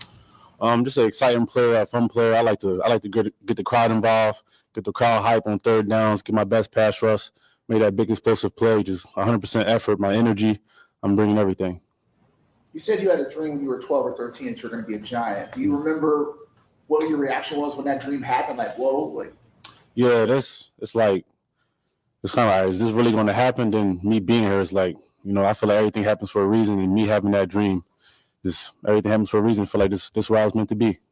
Did you think about that when you got the call? Did you think like, oh my gosh, this is really happening? Like, what was that like? Yeah, definitely. All the emotions definitely hit me when I hugged my mom, hugged my dad, my aunt. Like a lot of people that really helped me get to this moment, it definitely hit me. Yeah. What happened in that dream? Was it your first game? Were you in the Super Bowl? No, it was just like I don't remember the exact pick, but I remember like seeing the screen and like my name on it. So yeah, it's hard to believe, but it is true. Abdul, is there anything in your game that maybe you think you need to improve on at this level? Yeah, I feel like I'm just getting started. It's my first year in a new position. Just all the technical stuff. I feel like I can improve in all the areas of my game. Can you describe that transition? So I do want to talk about that, and then I think we could leave this one here. Improvements on Abdul Carter's game, because you know I'm of the opinion, unpopular as it may be, that no prospect is a perfect prospect coming into the NFL. That they all need improvement in some way, shape, or form in their games. Pat, you know, you watch a lot of film here with the Aboriginal Sports Network. What do you think Abdul Carter needs to improve on in his game to be that elite player that the New York Giants are looking for on defense? As far as things to be elite, is stopping the run, holding the edge and stopping the run, knowing when to attack, when to use his speed, and when to use his power. Right now, his elite bend on the edge allow him to destroy people in college. People in college ain't seeing Ben like that. You know what I'm saying? Him coming off the edge. And a lot of dudes in the NFL can't do nothing with Ben like that. You know what I'm saying? So as far as him being elite is knowing situational football and stopping the run. He's definitely going to have to get better at that. As far as his run game, let's say at 100%, I'll give him a 65 to 68%, which is low. But that comes with, responsibilities. In Penn State, he wasn't really having that responsibility of holding the edge. They just told him to use his quickness and get in there and get after the guy. He's going to have to learn a little bit of, hey, these guys are a lot faster than what you think. So we're going to need you to hold the edge on this RPO with Saquon Barkley. Because if you go to the inside and Barkley bounces out, he's fast. You're fast, he's fast. So he's going to get out there before you can catch him. And it's going to be like, okay, I understand what you're talking about. It's going to take him a couple of times. He's going to go to the inside and let somebody get to the outside a couple of times. And you're going to have to, don't kill him. Oh, he's a bust. I told you he can. No, he's learning. He's going to have to learn that his physical ability is up there at the top of echelon, but his technique as well. And once he puts that technique with that physical ability, he's going to be playing slower but faster.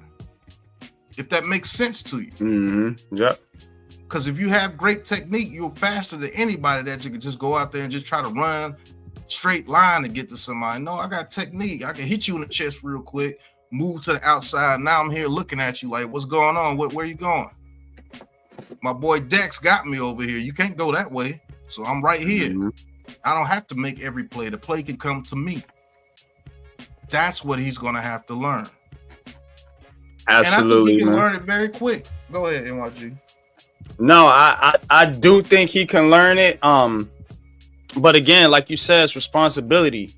This guy has Brian Burns. This guy has Dexter Lawrence. This guy has Kayvon Thibodeau. You have Brian Burns. You have Golston. You have his fellow draftee, Alexander. You got those guys that lean on around you. So, I don't want people to look at Abdul Carter like he's got to make all the plays out there on the field. Let him do what he does. Let him come along and learn slowly. Just like you want to give Jackson Dart that patience, you need to give Abdul Carter that patience too. Because I don't want to hear Giants fans talking about he's a bust because he don't get but 4 or 5 sacks next year. You can't put that kind of pressure on the kid. You know what I'm saying? Because that's how this fan base is. Y'all keep it 100. As soon as he, unless he gets 10 to 12 sacks next year, you guys gonna be questioning the pick. But you gotta understand that it's not all on this kid. That's why they got Kayvon. That's why they got paid Brian Burns. That's why they paid Dexter Lawrence. That's why they signed Bobby Okereke. That's why you got a secondary that you got. Those guys need to step up too and make some plays back there. So I just don't want people putting all the pressure on this kid to be, great from day one. Calm down with the LT stuff. Calm down with the Michael Parsons stuff. Michael Parsons has been in this league for a while. He's 7 years now, 6 years now? Yeah, he's earned his keep, so to speak, man. So you gotta understand that, and again, I got high expectations for Abdul Carter, but you gotta bring these kids along slowly. That's why I said what I said pre-draft show. None of these picks should be coming in here with the pressure to start and play right away and be good right away. Even Abdul Carter, because you got Kayvon Thibodeau and you got Brian Burns that you could lean on. But let's get to we talked about Jackson Dart. and we talked about Abdul Carter. Our third round pick, Mr. Darius Alexander. Mr. Darius Alexander, us at the Aboriginal Sports Network was pleased to get our very own interview with, all right, we gotta play our shit over the network. Only reason I'm playing y'all because we didn't get to interview Abdul Carter or Jackson Dart. Jackson Dart, we could have got, and we are going to get that for you guys. We're going to get all the quarterbacks for you next year. I promise that. But we didn't get those players. They went in the first round.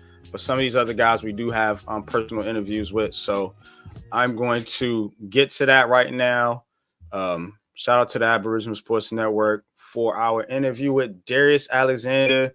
We'll play the interview, then talk a little bit about some of our other picks, man. We spent a lot of time on the first two picks, but those are the more impactful players that should be the bigger impacts on the team. So let's get to Mr. Alexander and Sports, Aboriginal Sports Network. Get one question with Mr. Alexander until our time is up. Man, how do you feel about this whole process with the Senior Bowl? We've been watching, you've been dominating the whole time. You're an absolute beast. What do you think you bring to the team? How you can help a team, and just why are you such a dog? That's what we ask. Right now, I'm just enjoying the moment of being here. I'm enjoying competing with the best of the best, going against the O-line, and talking with different players on the team.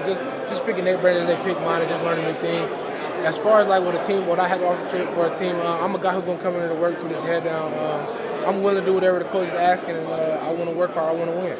That's a fact, man. When I look at the defensive line, man, I look at them as a pack of wolves. You may have a pack leader like an Aaron Donald, but he needs his wolves behind him. And you definitely one of those guys that's going to be one of those wolves and actually can turn into a pack leader if they give you your opportunity. Wish I know they will, because you're forcing them to do it right here at the Senior Bowl practice. Been a joy to watch you, man. Appreciate it. Thank you. Wish I had a little bit more time, but they tell you got to go, man. But we watch you tomorrow. Yes, got one more practice. Appreciate it.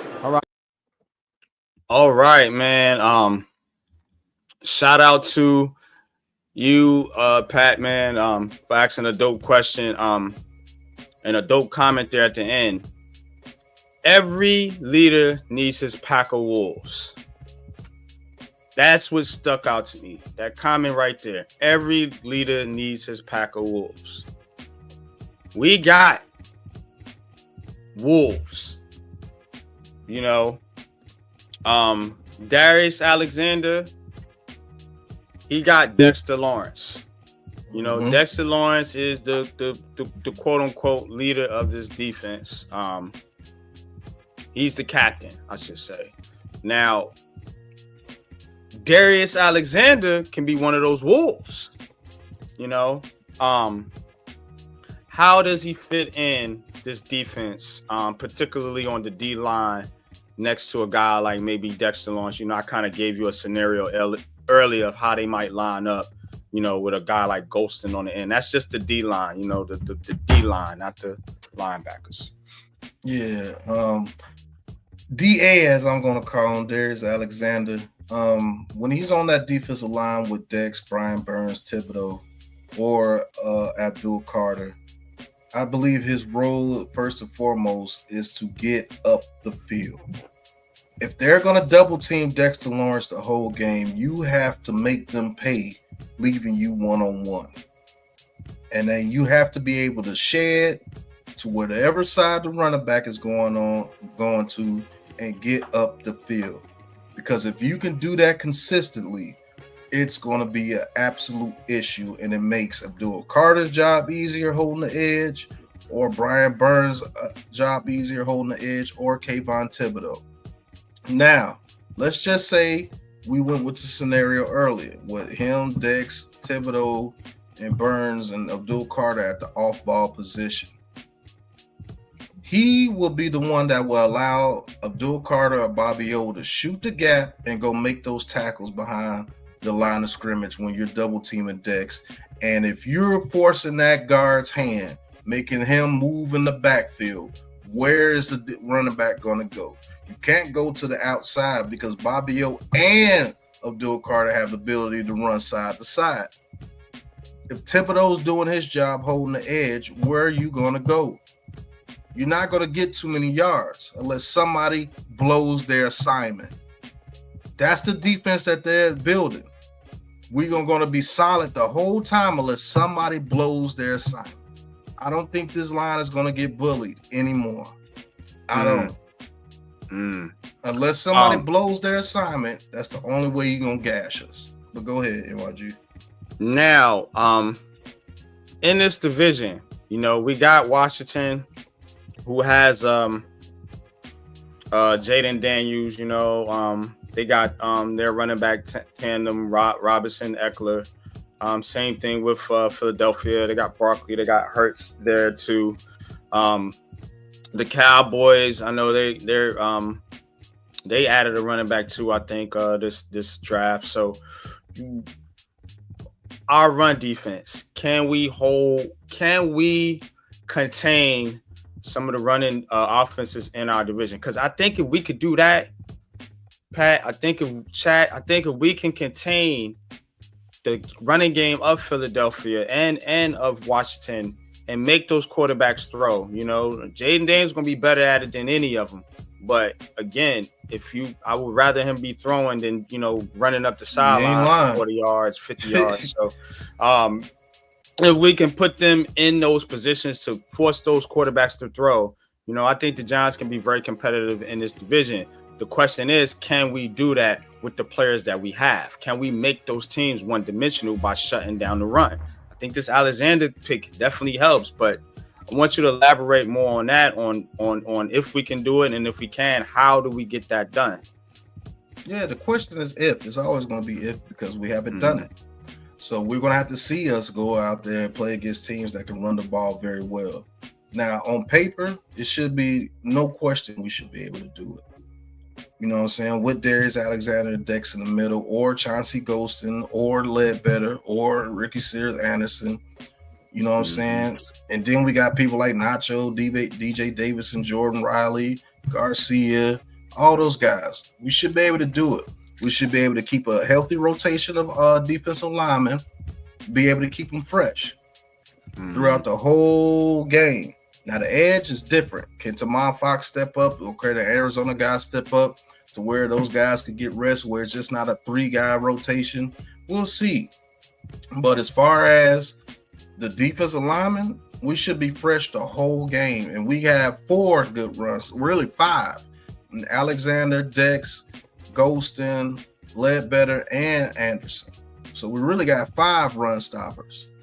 It's just that Darius Alexander, Golston, and Dex can also rush the passer as well. So we should be fine across the defensive line position. Now the edge, we gotta get tougher. We gotta get tougher, man. Brian Burns gotta get a little bit tougher at holding that edge when it comes to the run. Abdul Carter, same mode. Thibodeau, I think, is a little bit better than those two, but same mode. Tamon Fox, can he hold? He's shown that he struggles at that. Maybe the Arizona guy's a little bit better at doing that, but he's the one that you don't even want to see the field. You see what I'm saying? So it's only time will tell. On paper, yes, but that's just a piece of paper. That's not 3D going out there putting your hands on people. So I can't tell you a definitive no, and I can't just tell you a definitive yes. It's a wait and see, because we've been so bad for so long, you know, in stopping the run. I want them to be able to stop these guys. Okay, they got 2 yards here, or they got 3 yards here. Now it's 3rd and 5. Now you playing our game. Now you in our world. You see what I'm saying? You can't be 7 yards on first down, 15 yards the next play, 15 yards the next play, 10 yards, and now they already in the red zone, get ready to score. That's got to stop, and they're taking time off the clock. You see what I'm saying? That got to stop. Yeah, definitely, man. But appreciate y'all in the chat, man. JCNYC says, I think if Tibbs is a consistent above average D player, in my opinion, he's not a bust. Again, man, I don't want them to give up on Kayvon Thibodeau. You know, no, I really don't, because, you know, and that's kind of why I was waffling with Abdul Carter, you know, because I was afraid that's what they was going to do. They was going to trade Kayvon Thibodeau, and I'm thinking that's going to be a mistake. So, them picking up his 5th-year option is good. That's a good thing. And again, what's your expectations? Do you want one player to be good, or do you want a good defense? Because I think the collection of these guys, and what they can contribute will have us as a good defense, even if Kayvon Thibodeau is not a 10 to 12 sack guy every year. If he gets you 6-7 sacks and, a bunch of pressures, but he's not really flashing on the field, but he's, holding the edge and doing the things he's supposed to do out there, why get rid of him? Just because he ain't, on Sports Center every night. Like, come on, y'all got to chill with that. So shout out to JC and YC for that comment. But let's get to Cam Scatterbo. Scatterbo. Our 4th round pick. Let me see. Let me get his interview here.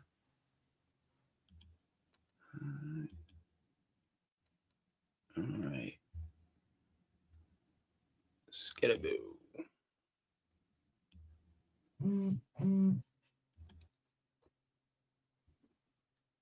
Player since Christian McCaffrey to have over 1,500 rushing yards, 500 receiving yards in a single season, bringing that juice to the National Football League. How excited are you to be a Giant? I'm super excited, man. I had a great visit with them, and, I'm glad I could be a part of this organization and be ready to, take whatever's on storm and get going. So you had a great visit with the Giants. What was your initial impression of the organization, of Coach Dable, and of the staff here?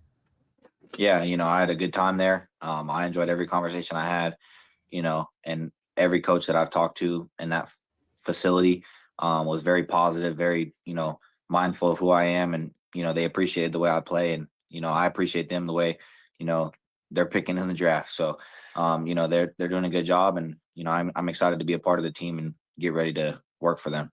You talk about appreciating the way you play. The physicality with which you play stands out, especially doing so on one of the biggest stages. One of your best performances was at the Peach Bowl against Texas, huge in ASU's comeback. Now, Texas, of course, ended up getting the win, but 143 yards, 2 touchdowns. What was the key to you unlocking that kind of comeback, next level ferocity in that game? Yeah, I mean, I was a little sick at the beginning of the game, wasn't feeling like myself, but that team and the team I was on and the people that I was with, we never had any doubt every game we played. And as we kept going and, guys were being positive and making sure that, guys weren't allowing other guys to get down, I knew that we had a chance because I knew my team was going to fight with each other. And it was just a great experience to be a part of that. And I enjoyed it, but, now it's on to the next chapter. So I'm excited. You were a 2-year starter at Arizona State after transferring from Sacramento State. You've talked about what an impact Kenny Dillingham, ASU's head coach, had on you as a person and a football player. You said that you'd never forget him. What kind of impact did he have on developing you into the football player you are today? Yeah, he made me just a better person all around. He made me do the things right and make sure that, I was on top of my stuff all the time. So just having him in the building and him as a coach and, most importantly, as a person, I connected with him as a person. He's my friend now, and I'll always forever be in his corner, and I know he'll be in mine. So, that's someone that, I love dearly, and I care for him a lot. So I'm excited for his future, and, hopefully he's excited for mine. Now, Cam, your future, the National Football League, but you have loved football, it seems, your entire life. According to your mother, when you were 6 years old, you'd put on your brother's pads and just run into telephone poles. That feels like a constant trait that we see on the football field with you. How would you describe your love of the game? Yeah, I mean, I love football. I've been doing it since I was born, as far as I remember. And, my dad and my brother, they pushed me to be the greatest and the best. It's been awesome. So what do you want Giants fans to know that you're bringing to this organization? Bringing a hard runner, someone that's going to score a lot of touchdowns, do whatever I can to put us in the right positions to win. So I'm excited to be a Giant. And no matter what these next 4 or 5 years plus brings me, I'm excited. I'll be there. And I can't wait to win a championship with them. Cam Scatterbo, thanks so much for the time. Welcome to the New York Football Giants, and Forks Up. All right. There you have it from Mr. Cam Scatbo, man. So the kid runs into telephone poles. Yeah. This is what I'm talking about, y'all. Dogs. Cats with some screws loose. Ain't quite right up there. Yeah. Yeah, we need that. It was a psycho. He's running to the telephone pole. What are you doing? Man, just hopefully his body is okay. Hopefully he doesn't run into a rig situation where he has concussions or anything. But yeah, we drafted a couple of psychos in this draft too. He's one of them. But his role with this team, man, he's gonna have to be the enforcer and the guy that closes out the games for us. If we can get this defense can get us the lead at the end of games and it comes down to us running out the clock, he's gonna have to be that guy that does that for us. And like you said, scoring some touchdowns, going into the red zone, putting that ball in the end zone, not fumbling Tyrone Tracy, and putting the ball in the end zone. And don't get it twisted. He can catch out the backfield too. 500 yards receiving at Arizona State. And he can He's throw. very He can versatile. run the trick plays with him. You've seen that. So very versatile player. So, they ran the Wildcat. They call it the Scat Cat over there with Arizona State. And I just think he's a player that brings a lot of heart to this team. He's going to be one of those guys that's not going to be afraid to go out there and run against the Eagles. He's going to be welcoming it.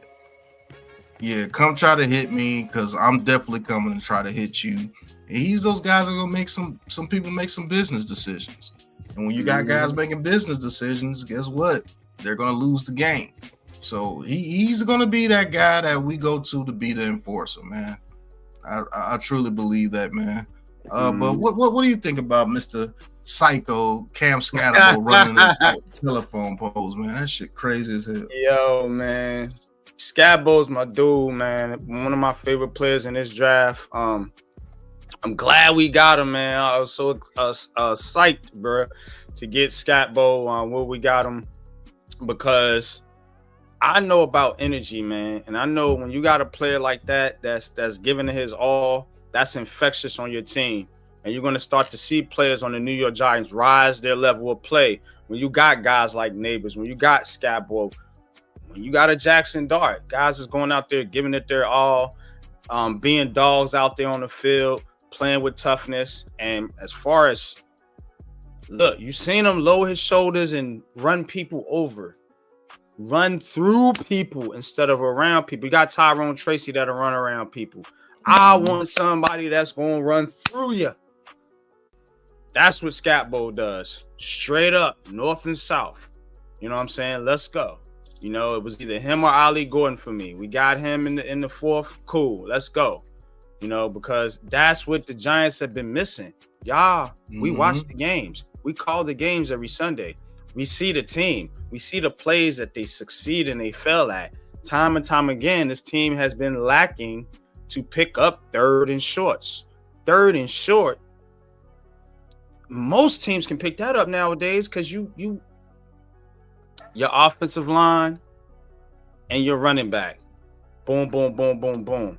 But what I've seen from these running backs is just not timidness as far as getting in there, lowering your shoulders, and grinding those yards out, pushing with your legs forward to get that extra yardage. Cam Scatbo is going to do that, and that's going to help us keep the chains moving and in the red zone score touchdowns instead of field goals, because our running backs can't pick up a freaking yard, which is ridiculous. Right. It's been totally ridiculous. And you don't the offensive line, I mean, dang. They play a part of it too, man, but even if your offensive line ain't great, you should be able to pick up a yard. We don't pick up a yard because when I'm watching, I don't see enough toughness from the running backs. These guys want to run around you instead of through you. Scatbo, he going that way. So, but now our next pick. Let's see. Where am I at? Oh yeah. Nimbo. Yep, my next pick, Where's- Mr. Marcus Membo. Where is my man's at? And I've noticed something. Man, all our draft picks got some nice ass chains. Man, Scat Boy had a I'm nice telling chain on too. I'm telling you, bro, these boys in the NIL treating them That real bread. good. Treating them real good. So for this interview, we're going to go to our good friend, Mr. Alex from Big Blue in the Bronx. If you're watching, Alex, excellent job at the Senior Bowl, bro. You already know what it is, man. You know, we work with Alex on a lot of different things here at the Aboriginal Sports Network. So we're going to listen to Alex and his interview with Mr. Marcus let's see if he gives his pronunciation. Offensive tackle. All right, so we are now with Purdue offensive tackle Marcus Bowe, right? All right. So my first question is, what is the source of your mean streak in the running game? Just, I mean, the love for the game, honestly. I mean, I love being out here playing football, and every time that I get to step on the field, I'm blessed. So it's probably the biggest part of it. Of course. How important is angle perception for an offensive lineman, especially in the running game? Very important. I mean, it's all about pressing your angle and make sure you're not too wide, too short. I mean, you got to be perfect damn near every rep. Absolutely. What is one weakness you're looking to refine in this pre-draft process? Just getting stronger, working on my anchor, just getting better overall. Of course. And last question, a lot of offensive tackles here, a lot of offensive tackles in this stacked draft class. What sets you apart from them? I feel like I'm a very athletic guy. Got a lot of tricks in the bag. And I play nasty. You know, a lot of people do, but I feel like I do as well. And yeah, I want to be the best. Good luck in the NFL, Marcus. All right, so we are now with Purdue. All right, man. So good questions there by Alex. And Mr. Bowe. So it's Marcus Bowe. So drop the M, y'all. We know now it's Marcus Bowe. Yeah, Marcus Bowe makes it a lot easier for us to pronounce. So I got tired of that Mimbo or Imbo or Nimbo. Marcus Bowe. So Mr. Bowe, got Scat Bowe, got Bowe, so elbow. Right. But he talked about his athleticism, you know, and that's what jumped out, you know, when we watched this tape, man. Very athletic lineman here. You know, some project him in as guard. I personally think he can play tackle. But let's talk about where to put Mr. Bowe here. And he mentioned, I'm glad he said, you know, some of the things he needs to work on was getting stronger, because that's what we said. We want to see him put a little more muscle on so he can handle some of those power rushers. But what do you think? What do you think he should play at on this line, Pat? You know, would you put him at right tackle? Would you put him at right guard? Would you put him at left guard? First and foremost, we got to get him developed as far as getting his strength up to par. But if he had to start, I would actually want him to start at right guard. But if you feel that he's athletic enough to play the right tackle, which I know he is, putting an Illuminor at right guard makes this line extremely strong. Because if he could hold up at right tackle the way Illuminor was holding up, and Illuminor is a heck of a guard too, yeah, the only weak point you might see is JMS. Let's see him being between two very good gritty veterans and see if his game steps up. And if Embo holds up, yo, we got something.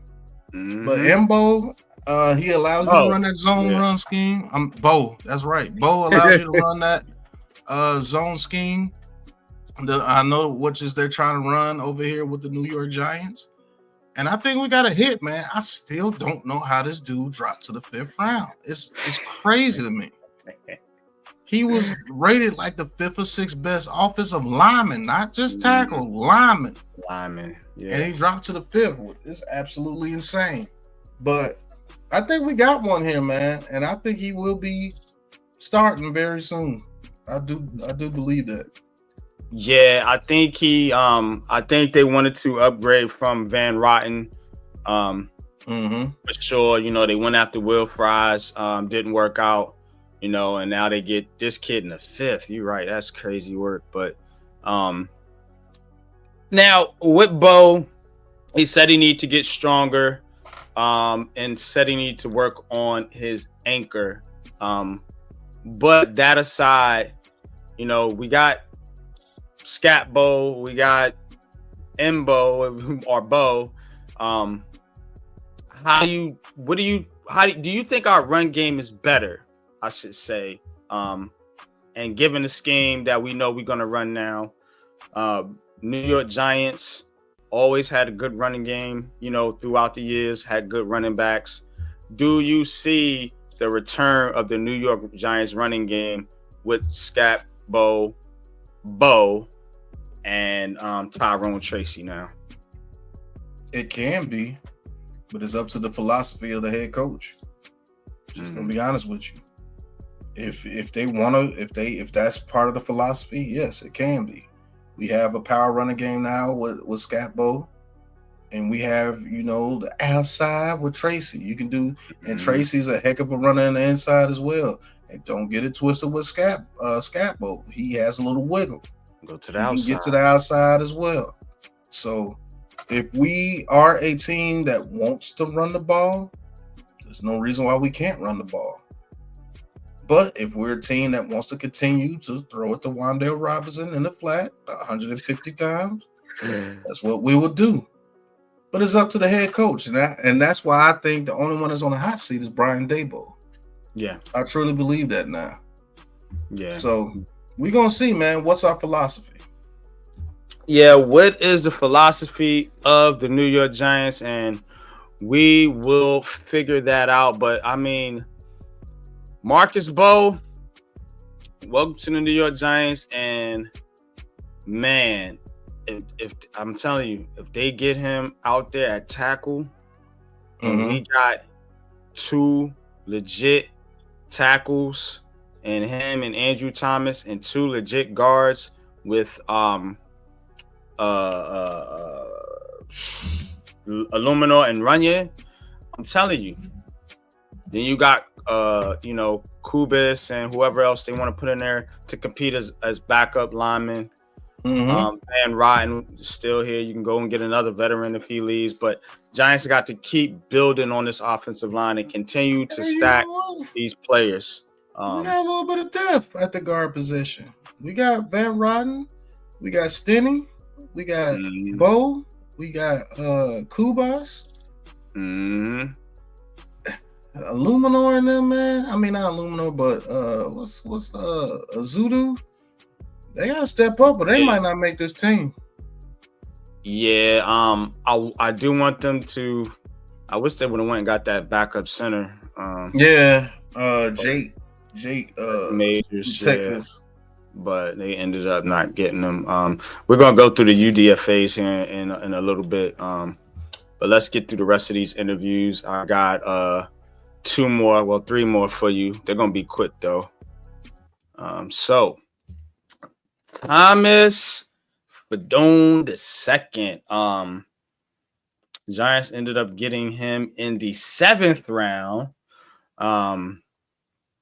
And I think he was probably a top 5 tight end in this draft. Because you had Arroyo, you had Tyler Warren, you had Colston Loveland, and I think one Harold more. And Fannin. This guy was up there though. And he is a tall, athletic tight end. And, you know, we was watching his tape. This dude can blaze. Scott Wills, he's fast. And he's a good route runner too. He can be a better version of Daniel Bellinger, in my opinion. But let's hear what he has to say. Got to catch up with him at the Senior Bowl. Listen in. Tight end? Okay. So, we're with the Aboriginal Sports Network. This is Big Pat Sports Talk. How do you feel you did today as far as practice and yesterday as far as practice? Yeah. You know, I thought, you know, I had two pretty solid days. Been able to stack days. Yesterday obviously knocking a little bit of the rust off since it's been a while, but I was able to stack that day and I thought I had a little bit of a better day today, winning my reps and one-on-ones, and then I was able to show some good stuff from tape on the blocking game and some split zone action, little slice blocks, and just kind of showing my physicality and willingness to put my hat in someone else's. And I thought I had a pretty good day overall. Obviously, there's always things to work on and improve on, but I thought I had a good day. Okay, so as far as those things to work on and improve on, do you think you need to work more on the blocking part of the tight end or receiving, route running? What do you think some of the things that you're learning here at the Senior Bowl going against better competition the rest of the league? Yeah, no, honestly, shoot, everything. As a tight end, you kind of have to be a jack of all trades, do it all. So, I want to be able to, obviously I can't master everything, but I want to be as close as I possibly can to it. So just, working on little things in the route game and small things in the run game, just hand placement, footwork, stuff like that, hat placement, just a little bit of everything, and just kind of be able to become even better as an all-around tight end. Yeah, people don't notice, man, tight end position is very, very tedious. You have to know how to block, you have to do the block zone schemes. Oh yeah, you got to line in line, you got to line the slot. Look like you would be a pretty good slot guy as a tight end as far as catching. So tight end position is not easy, folks, but appreciate you letting us get the interview with us right here on the network. And good luck, man. I think tomorrow's your guys' last practice. So. Yeah. Kill him, man. It'll be good. Kill him. Appreciate it. Thank you. Thank you. All right, man. That was Mr. Thomas Fedone II, man. New York Giants, 7th round pick. And you asked him, Pat, about what things he need to work on, and what he could bring, and kid's an all around tight end. He wants to be an all around tight end. He said, I can't master everything, but I can get as close as I can to being that all around tight end. And we need that all around tight end. We know Theo Johnson is more of a pass catcher, receiving tight end.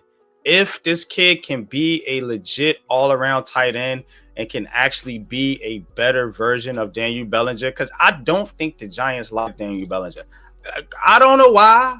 I like the kid, but I don't think they like him. And I don't know. It seemed like after he had that eye injury or whatever, things wasn't the same. Things has not been the same. They've been trying to replace this kid ever since, man. But if you can get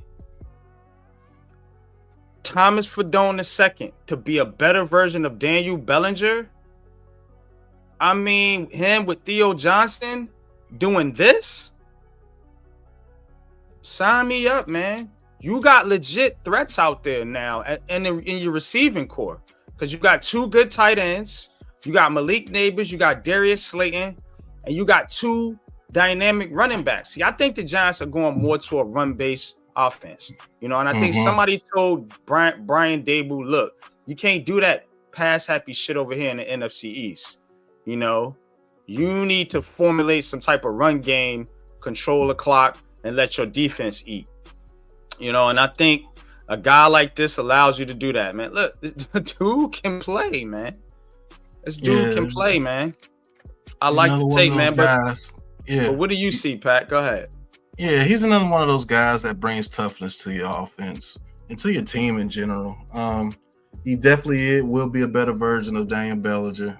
You can see that just off this film alone. But a lot of people don't give him credit for his blocking. He's actually a pretty good blocker, too. He was a good blocker at Nebraska, because you got to block in order to play at Nebraska, because they're a run-heavy team, even though they got the Patrick Mahomes lookalike over there.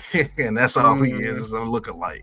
But as you can see, man, this guy gets in and out of his routes, and guess what he does perfectly? Those layered passes over the middle. And guess who does that very well? Jackson Dart. I think a guy like him will be Jackson Dart's best friend in this offense besides Malik Neighbors. So maybe it's attack the middle of the field with the tight ends and let Malik Neighbors do his thing on the outside and run the ball. That's a vision that you can have with what they've done in free agency in the NFL draft. There's a little bit of vision with this team now on both sides of the ball. I don't mind being attacking offense with 2 tight ends. Let Malik Neighbors do his thing. Let Darius Slayton play that deep route guy, and let Wan'Dale Robinson be the cleanup man. Quick screens, get the ball in play, and allow him to be what he needs to be. He doesn't need to be on the field 24/7. Let these 2 monsters work the middle of the field. Bring some of those safeties down and let them box out a couple of people on some throws. And then when you have to double team them, Malik Neighbors and them are going to start going off. And then what? Oh, hit them with the run game to end the game. Maybe that's the plan. Who knows? But I know this guy is not a 7th round guy. He was projected to go in the 5th round. So this is another guy I don't know. He fell all the way down to the 7th round, and he's going to be a little angry. And that spells good for us. So he's another one of those guys that was running in telephone poles as a kid, man. He's like, yeah, you can tell you're a little off. You know what I'm saying? Yeah. That was dope though, man. Thomas Fadone, shout out to him. Now let's get to let's see. Here we go. Now this is our final pick of the draft, Mr. Corey Black. I don't know why the Giants love drafting corners, y'all. I don't know why they prefer to get their corners in the draft, even though they very rarely pan out. But Corey Black can play, and if you're looking to say push, let me peep at the Giants cornerback room real quick. Yeah, see, you got guys like Art Green, no relation to Al Green, Trey Harper. You got Nick Jones, D Williams. So yeah, if you can get those guys off the roster. I wanted a guy by the name of Mac McWilliams, but somebody seen the vision I seen and snatched him up, I think, in the 5th round. So I thought he was gonna be the 7th. I would have been happy with a cat like that. But let's see what Corey Black has to say in his first interview with Madeline Burke, man. Shout out to her too, man, from the New York Giants. These dope interviews. By the newest cornerback drafted out of Oklahoma State, Corey Black joins the New York Giants, joins us today. Congratulations. Welcome to the squad. Thank you so much. I appreciate it.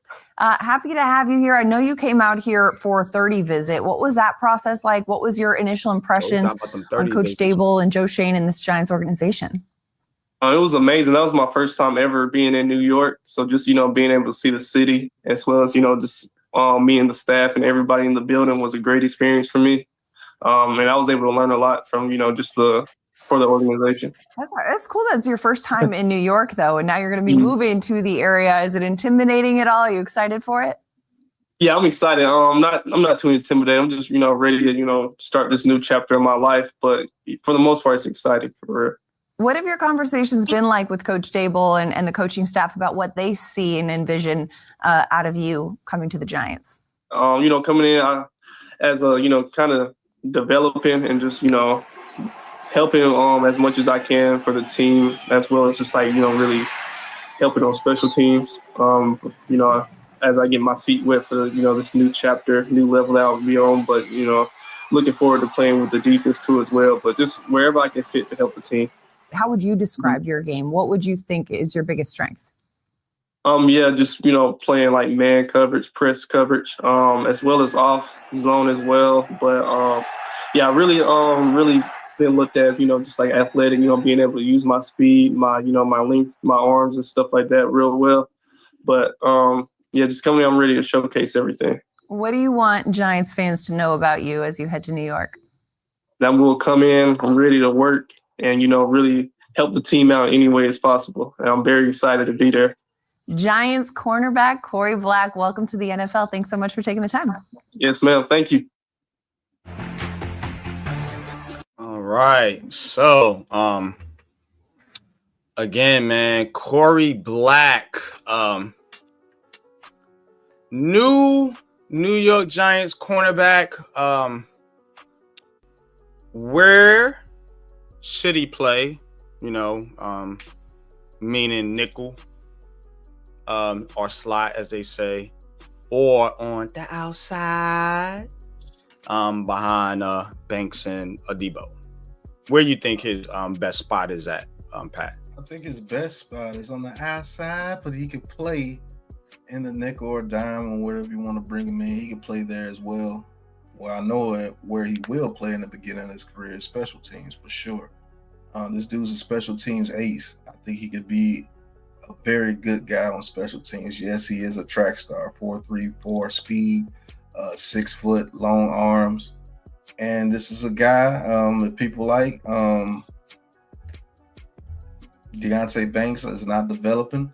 He can come in and give you some snaps if need be. And I think he could actually be pretty good given a chance. I like the pick. I know we both wanted the offensive lineman, the second offensive lineman in that 7th round. I'm not going to say unfortunately. They just didn't see that going that way. I want some competition from JMS. That's basically what I wanted, JMS to have some competition going into the season. To see if that, motivate him to get a tad bit better. It's not that he's terrible. He just needs to develop a little quicker because he's up there in age. I think he's getting ready to be 27 or 28 now. So, because I think he came out at 25? And he's been here, 3 years? So he's either 27 or 28, one of them. And we need him to develop, and maybe putting somebody behind him can motivate him more. Maybe Kubas is that guy. Because I know Kubas has some center availability as well. So, but getting back to Mr. Black, man, I like the pick. He could play special teams from the get-go and maybe come in and give you some snaps if an injury happens or something. I know him and Trey Hawkins will be battling for a roster spot. And let's see who wins that battle. Yeah, man. Most definitely. Again, if we looking to upgrade from some of the guys that, we always complaining about being on the roster. I don't like him. I don't like this. I don't like this guy. Well, now they're bringing in competition. All this does is help push the other guys either to elevate their game or pushes them off the roster. And that's all you can ask for is is real competition now. Remember how many years we asked about, they need to bring in some competition for Daniel Jones. Need to bring in some competition for Evan Neal. Stop handing these guys roster spots, just because of draft status. You don't have to worry about that no more. There's competition at every spot here on this team. Every spot. I went down and up and down and through the roster. Ain't no real job guaranteed, set in stone. You can put the backup in the starter's role damn near in every spot here. Think about it. At quarterback, I'm comfortable starting Russell Wilson or Jameis Winston. I'm not gonna be afraid of Jameis Winston has to go in there. Got a good running back to back up Tyrone Tracy now. We got 2 good tight ends. Wide receiver depth is still a little shaky, but I feel good with Neighbors and Slayton out there. If you got to play Hyatt, at least he's got NFL experience. Thinking about the offensive line, we talked about, having Kubas. We'll see if they train Evan Neal at guard. You got Stinney. You got Bo now. So you got Andrew Thomas and Jermaine Illuminor as tackles. The defense, man. We talked about the defensive tackles. You talked about the edge rushers. You know what I'm saying? Linebackers. You got Moore Sal. You got Deontay Johnson coming in to back up McFadden and Bobby O. We talked about these corners here. So they got depth now on this team. Guys just got to go out there and perform now. So, with Corey Black, I hope that he has the chance to, develop, like I said, not be forced into action right away. And if he can contribute on special teams, that's great.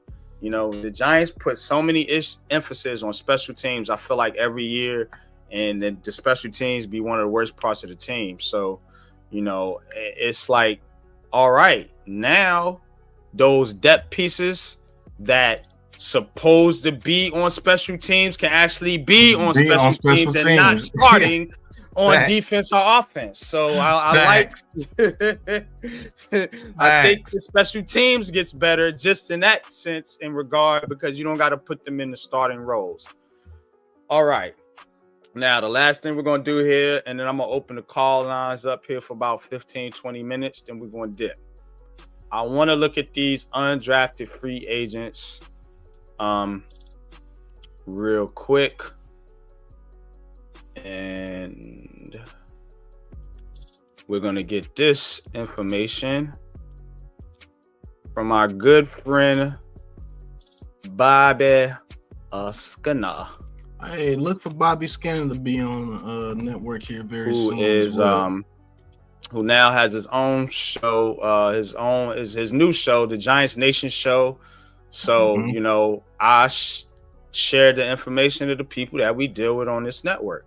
You know what I'm saying? Real recognize real. Shout out to Bobby. Got his undrafted free agent signings here. Let's talk about these.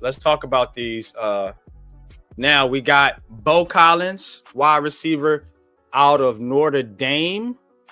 DeQuan Felton, wide receiver out of Virginia Tech.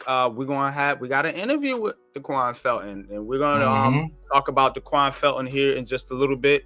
Let me run down the names. Wide receiver Antoine Juice Wells from Ole Miss, Jackson Dart's teammate at Ole Miss. Love this one.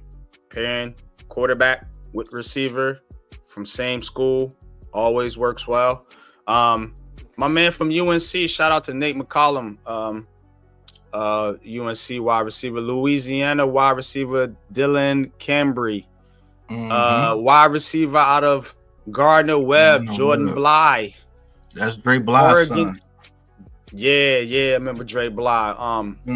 Oregon State tight end Jermaine Terry. The Michigan safety Makari Page. Oklahoma defensive end Trace Ford. Elon running back Rashawn Baker. Idaho safety Tommy McCormick. Wisconsin cornerback R.J. Delancey, and Youngstown offensive lineman Jason Williams. We're going to give you guys deep dives and breakdowns on all these players here on the Aboriginal Sports Network. Me and Pat will probably put something together to go more in depth with some of these players.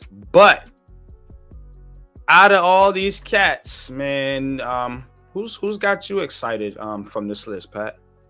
Oh man, my guy Juice Wells from Ole Miss, man. I've been You following did him talk since about South him a Carolina. lot. Yeah, he would talk Juice about him a Wells is lot. that dude. Yeah, Juice Wells is that dude, man. He could definitely be kick returner, punt returner, and he has some rapport with Ole Miss, with our quarterback Jackson Dart. So that gives him the up and up on there. Definitely looking at Michigan safety Makari Page. I think he can make this roster on this team. Him, Juice Wells, and there's one other guy that I will want to make this roster, and that's Youngstown offensive line Jason Williams.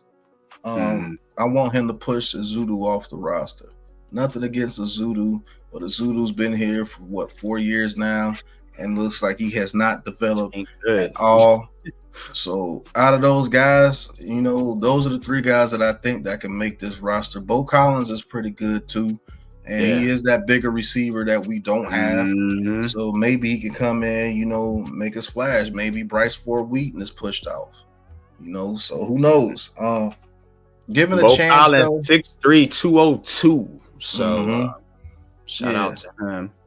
I know Makari Page and Juice Wells will probably make the roster because Makari Page will be that safety behind Belton if they keep 4 safeties. He's a good player. Yeah, at the safety spot, I did not mention that, so let's run that down. You got Newman, Holland, and Belton pretty much. Anthony Johnson Jr. and Raheem Lane. So you could definitely use some depth there at the safety spot behind Belton. And I do like that idea. I do like the idea, like I said, of pairing Juice Wells with Jackson Dart. Got somebody out there that can have a rapport with Jackson Dart. And like I said, I'm looking to upgrade this wide receiver room because I just don't have a lot of faith in Wandale Robinson or Jalen Hyatt. Like obviously Malik Neighbors and Slayton's my guy, but I don't have any faith in the other cats. So we can get Juice Wells on this roster and then he can develop something with Jackson Dart, and I'm all for that. Now, there's one wide receiver we did talk to from this list, and that's Mr. Daquan Felton. Now, with Felton, Felton is a bigger receiver. Let me see. I don't 6'5", 6'4", 6'5", I think. The thing with Felton and what he needs to work on, and he was productive at Virginia Tech. He had a pretty good career there, but he needs to work on his foot movement. It's not there. It's not there. Slow feet. Slow getting in and out of his breaks on his routes. And it's not fluid. It's a little stiff. So if he can work on that and get that down, he got a shot. We might have something. We might have something in Mr. Felton, man. But let's hear from him. Like I said, we got to talk to him at the Senior Bowl. Good kid, man. I hope he does make it. I'm rooting for him, man. Let's see what he has to say. Here with Mr. Daquan Felton, Virginia Tech, wide receiver from Virginia Tech. Now, Mr. Felton, everybody sees you when you come on the field that you're one of the bigger players on the field, one of the bigger receivers on the field. What are some of the things that you think you have to work on besides just being physically gifted? Just incorporating short area quickness to my game. Okay, short area quickness into your game. That's one of the things that I've seen. I would like to see you do a little bit more when you're going to your slant routes, coming off the line of scrimmage, because they're going to try to press you because you're too big to play off. They're going to go over the top. That's what I'm saying. You're one of the physically imposing receivers at Virginia Tech. So what do you think, what are you going to do with this experience here at the Senior Bowl to raise your draft stock? And what do you just want to accomplish moving forward with the game of football? Here at the Senior Bowl, I'm going to just show teams I can compete, I can play against any level. I came from HBCU, so just showing teams I can play at any level, I can create separation against anybody. Just because I'm a big receiver don't mean I can't create separation. That's a fact, man. Hey, been watching you at the practices, man. You got one more practice left to kill him. Appreciate Go it. out there Yes, sir.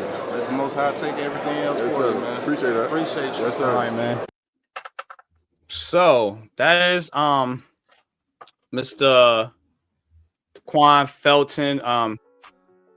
He himself told you he needs to work on the short area quickness. So he does recognize that he has weaknesses in his game, and that's what you want to hear from a player. Not a player going up there poking his chest out, talking about I'm the best, can't nobody beat me. Humble kid. He knows he's got some things to work on. But he does have confidence. I like that. He's not with his head down or whatever. He's like, you can compress me. They could try. I'm a big dude. Right. You know what I'm saying? So right over the top of him. Right. I'm rooting for this kid, man, just based on that alone. The fact that we talked to him, man, and he does have potential. He's a big, tall, physical receiver, man, and that's what you want. And we need that on this team. We need a monster, man, on the outside that can go up and get those 50-50 balls, man, and be a red zone threat, from the receiver position. Too many small, shifty slot guys over here. We've been saying this for years now. The Giants need to go get their next Plaxico Burress, their next Hakeem Nicks. Daquan Felton can be that if you can get them feet right. But what do you think about Mr. Felton, man? And can he make the New York Giants roster? He can make that roster if he get those feet right. First and foremost, what he's going to have to do to make the roster is be a demon on special teams, because you can make somebody like I said, Bryce Ford Wheaton expendable. That's where Bryce Ford Wheaton has made his mark. But if you can come in and do what he does on special teams and use your feet and use that big body. We don't have a 6'5" receiver on this team. We don't. And he could be that red zone threat. That's how Hodges came in here and made his mark. So I'm rooting for him, most definitely. Good kid. And he is confident. You've seen an interview, he is confident. And if you get those feet right with that confidence and that big frame, I don't know, he can make some noise and make the roster. I'm telling you, man. Anything can happen, man. I'm rooting for him for real. Yeah, 6'5", 216. Right down here in my neighborhood, from Portsmouth, Virginia, right here in the 757. So shout out to him. His trying to see his career stats real quick. So he did go to Norfolk State, and then transferred to Virginia Tech. So I mean, look, man, you know, he had 32 receptions, 360 yards, 2 touchdowns last season. A little bit of a down year. The year before, he had a better production with 38 receptions, 667 yards, 17.6 yard average, and 8 touchdowns. Had an 84 yard long reception as well. So I mean, again, he's got potential, just needs to work, and we want to see some of these guys develop. Like develop some of these players, because the players have potential. They have the measurables, they have all the things that you look for in a player. You know, Giants always going in with these interviews. They want to see the personalities and all that. I do one interview. I know the player. I feel like I know the player. I feel like I know the personality. The New York Giants, they do 50 interviews and still don't get it right. So, like, just develop the guys on the field. Stop worrying about the personality shit so goddamn much. Let them go out there and play football and worry about that part of it.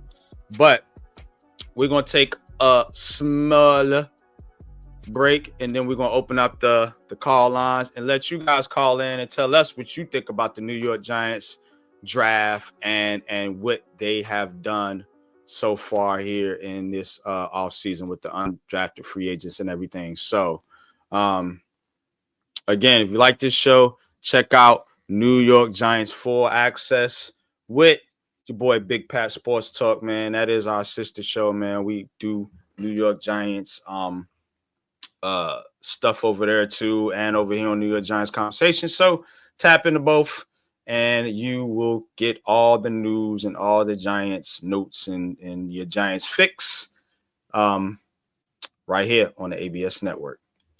4, 3, 2, 1. Connect!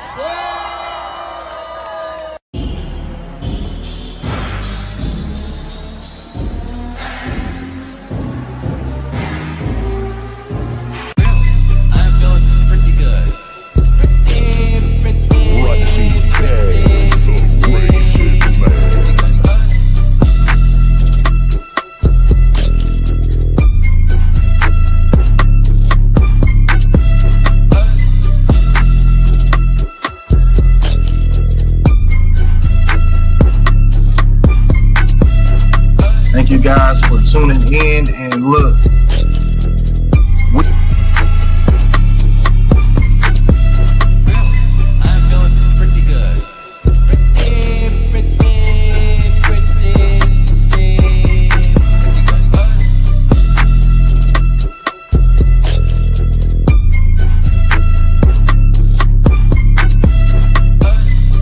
welcome to New York Giants Full Access. All right. New York Knicks are playing right now. It is halftime, and if you don't know, now you know. Check out the Man Cave. Calls all the Knicks games on right now. And we definitely support the New York sports scene over here with Heart of the City, man. But check out the Man Cave if you want that Knicks fix right here on the ABS Network. Who's got the rocket launcher? I say we blow it up. Now fire that thing.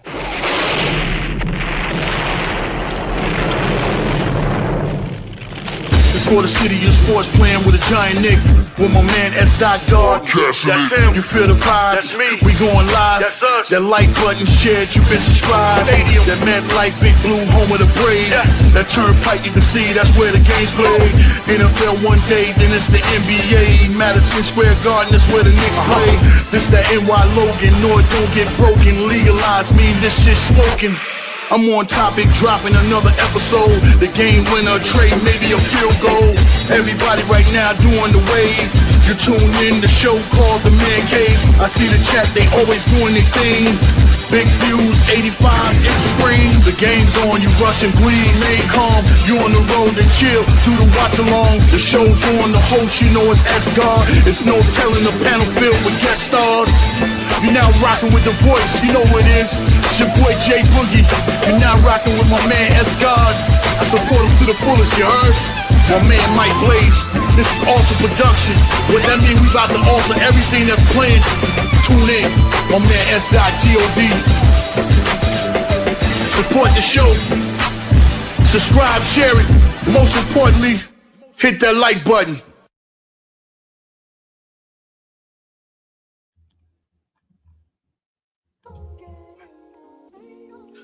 All right, man. Call lines are open. If you guys want to call in and talk about the draft, but you can keep commenting if you want to. I'll read the comments. I got some start comments up here too that I'm gonna read. Eric Johnson says, "Good afternoon, guys. What wide receivers that didn't get drafted and that you like? Oh, the undrafted free agent list." Pat mentioned we got Juice Wells. Got my favorite one. Yeah, we got Felton. We got Bo Collins, wide receiver out of Notre Dame. We got UNC wide receiver Nate McCollum. And then Louisiana wide receiver Dylan Cambry.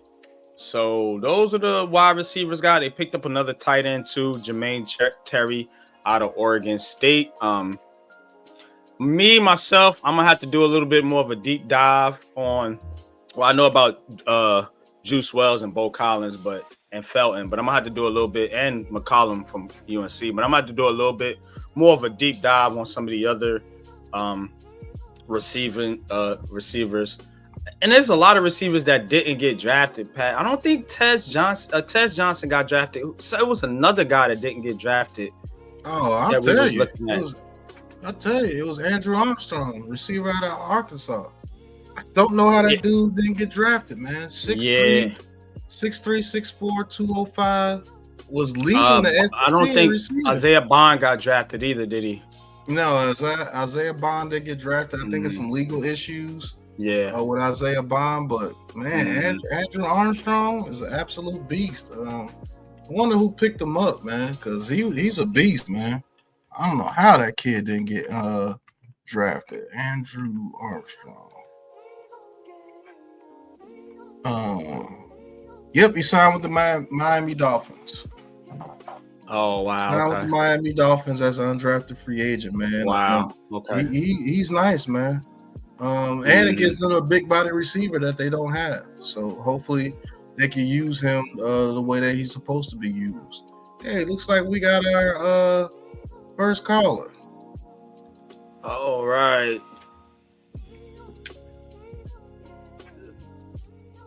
What's going on, JC? Your favorite caller, bro. Just kidding, man. What's going on, man? What's good, Mitch, man? I just wanted to give a quick recap, on the draft, and I appreciate you guys letting me come on. Just by the way, I'm in Arizona. I moved out here in 2007, so I've been living in Arizona since 2007, man. But so I'm always 3 hours behind, so sometimes I come in late, you know. Sometimes I gotta rewind, start the stream from the beginning, so. But I'm really happy with the draft, man. Like I've been telling you guys, I wanted Ward, and then either I wanted Sanders, and if not Sanders, then I wanted Dart. But I'm happy with it. What could we do? You know what I mean? That's their guy. That's who they wanted. It is what it is. My favorite pick was your pick, AYG, was Scatterboo. Yeah. Yeah, man.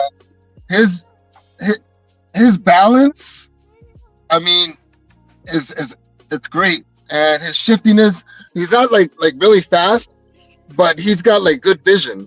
Like I watched some of his vision's good. He'll hit the hole, boom, and just go get it. So the only other thing was at tight end. I heard that he had 2 ACLs, but he dropped. Yeah, maybe that's why he dropped. But it's a 7th round pick. You can't expect for them to make the team or any of that. But other than that, man, I'm really happy. I'll probably give him a B+. I do agree with you. I didn't like the fact that we had to waste a future pick for Dart. I didn't like that either. See, you and NYG be on the same accord, bro. I don't know why. Like, he can't tell me that we had to waste a pick for next year. Action Dart. You know what I'm saying? But maybe they knew something we didn't know, and the Rams really wanted that guy. You know what I mean? And maybe that's why they couldn't gamble on it. Mm-hmm. But what could we do, right? But yeah, man. And what else can I say, man? Flott. I think that Flott always gets injured, and maybe that's why they keep getting cornerbacks. You know what I mean? And like you mentioned, Pat, more competition. Some people are not going to make the team that were previously drafted. So, yeah, man. And then I want you guys to know something. Like, no hate. I'm all about debate. If I don't, I'm a very sarcastic. I'm a big jokester. I'm always smiling. I like to give people a hard time. I get that from my grandfather. My grandfather always gave everybody a hard time. But I'll also speak out. I'm not gonna shut up. That's why we got freedom of speech, right? So there's no hate, none of that, man. Like, there's a reason why I come on and I listen to you guys, because 95% of the time I'm with you guys. 5% of the time I'm like, God, I get annoyed, but then I'll kind of like spin like some sarcasm, and I'm just joking. I would never shut anybody up. You say what you want to say. Your opinions are your opinions. So unpopular. I know they unpopular. I know I trigger people. but it's okay. But I'm not gonna sit here and be like, yo, no, you gotta stop this or stuff. I'm not like that, bro. I just speak my mind, and when I do say something, that's we can agree to disagree, right? Absolutely. That's all it is. Absolutely. I don't want you, to take me the wrong way. You know what I mean? I'm not I'm not taking you the wrong way. You know what I'm saying? But if I feel like I gotta say something, I'm gonna say something. Most times I just let y'all spit in the chat. I don't even worry about it. You know what I'm saying? Yeah. But it's like, okay, we here, I'm here. I put a lot of work into this show. I put a lot of work into this network, into my channel. Like you said, I'm gonna talk about what I got to talk about. You know what I'm saying? Yeah, and that's okay. It's gonna be out there. You know what I mean? So I just want people to understand that certain topics we got to touch on. It's tied into everything, and we're here to give out content, and people, they want to hear what NYG got to say about Sedor Sanders, because look, I've been talking about it forever. So it's that. So they're gonna want to hear. If I came on here and didn't talk about it, I would seem not genuine, because it's like, oh, now you want to talk about it, dude? Really? You know what I'm saying? So I mean, yeah, we're gonna talk about it, but this is Giants conversation, so I do need to move on at some point and get into All the right. New York Giants, because that's how, no, I'm not talking about you right now, but I'm saying that's how I run the show. You know, we'll touch on some things, but we're gonna always bring it back to the New York Giants on this show. Yeah. You know what I mean? Yeah, so, you know, Pat, I've been following you for a long time. There's a reason why I follow you guys. You know what I mean? Like, for the most part, I'm always gonna agree, you know, with what you got to say. You know, but no, I just wanted to come on and give you my thoughts, and I didn't want you to take me the wrong way. I'm not like that, man. I'm always joking around. But if I say something, I'm laughing behind it. You know what I mean? If that makes any sense. So when I woke up this morning and I heard Sanders, I was like, oh hell no, you know? It's all over, it's everywhere, bro. You know? It is. So that was my point behind that. Not to like upset you. I understand. You good. Because you got upset. You got upset. Yeah. It's a trigger because I'm like, okay, like, yeah, I gotta talk about this shit. What do you mean don't talk about it? I got to. The whole world's talking about it. I get where you come from, especially since I understand what your you're grandpa, saying, grandpa's probably getting on y'all ass y'all whole life. So yeah, and I'm old, so I get annoyed easily. So we get stuck in our ways when we get a little bit older. We do get a little you know, stubborn, as they say. No, but thank you guys, bro. I appreciate you guys, and you know, thanks for letting me on. I'm here to show my face. You know, I'm not. You from NYC? What part of NYC you from? I was born and raised in Queens. All right, cool. I was born and raised in Brooklyn, so yeah, we neighbors. Mobb Deep, 50 Cent. You know, Nas. I'm gonna go see Wu-Tang. They're coming to Arizona on June 18th. So I'm gonna go see. Nice. Yeah. Nice. Yeah. I used to date a girl out there in Jamaica. I used to ride the A train all the way out there. The J train runs by Jamaica, Queens. I live by there. Yeah, I live by there. Last stop, all the way to the end of the line. I used to ride all the way to the end of the line. I used to get off. I walk like 3 blocks down, 3 or 4 blocks to her crib. Yeah, I lived on the borderline of Queens and Brooklyn. So yeah, man. But I appreciate you guys, man. Like, you see my comments, just blow me off, bro. I'm just messing around. Nah, you always welcome here on this show. I encourage opinions. You know what I'm saying? I just don't encourage personal attacks. You know what I'm saying? So your opinion is your opinion. Just don't come at me. No, you take it the wrong way. Yeah. I can come at you. You gotta take it, man. Take it. That's what sports critics is about, bro. Hey, we can always debate anytime you want to, man. I'm all for debates. I'm all for positive debates. I'm all for ratchet shit. I do it all. You know what I'm saying? But I love bringing people up so I can actually talk to you and not have to dissect the comment. You know what I'm saying? So I'm glad you came up and cleared it. Yeah. Salute to you, bro. Yeah, man. Don't be sending me to watch no Brown shows. I'm gonna roll with I'm gonna roll with you guys until the end, bro. That's a fact, man. Appreciate it, man. And he's right, man. JC's been around for a long time because he was one of the first ones that came on my channel. I see you in the chat, man. I remember. I know you are. That's why I allow you to come on and I allow you to comment. Those that I don't like, guess what? They not here. You know who? Certain ones that we just got tired of them. You kept coming at us personally. I got rid of you. You know, if you in that chat, you cool with me. I do have one question. Are there any O-linemen left that we could put on the practice squad? We got that one guy. What's it? Jason Williams. Yes. Undrafted. Yeah, Jason Williams. I don't know if it's I don't think that center got drafted.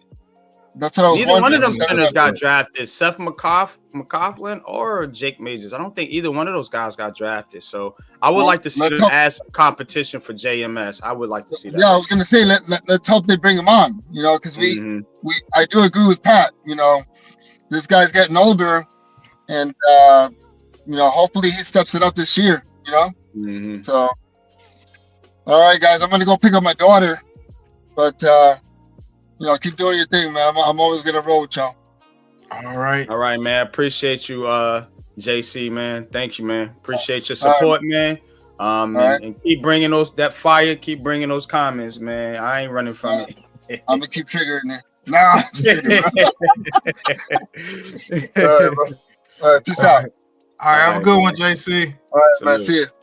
All right.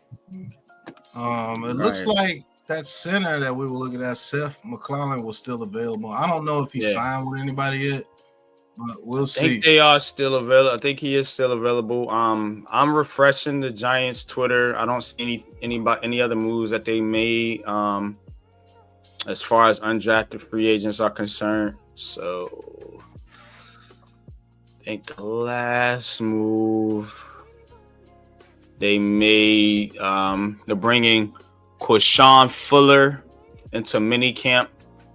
Maryland defensive lineman Nick Jackson, he got an invite to Giants minicamp. Iowa linebacker. Okay. Yeah, that's all I'm saying. And then the list that I gave you guys already. So, but yeah, let's do on the money or out of pocket.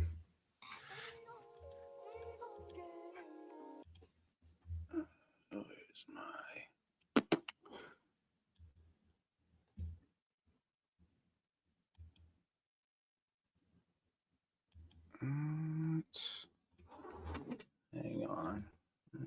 Do something on here.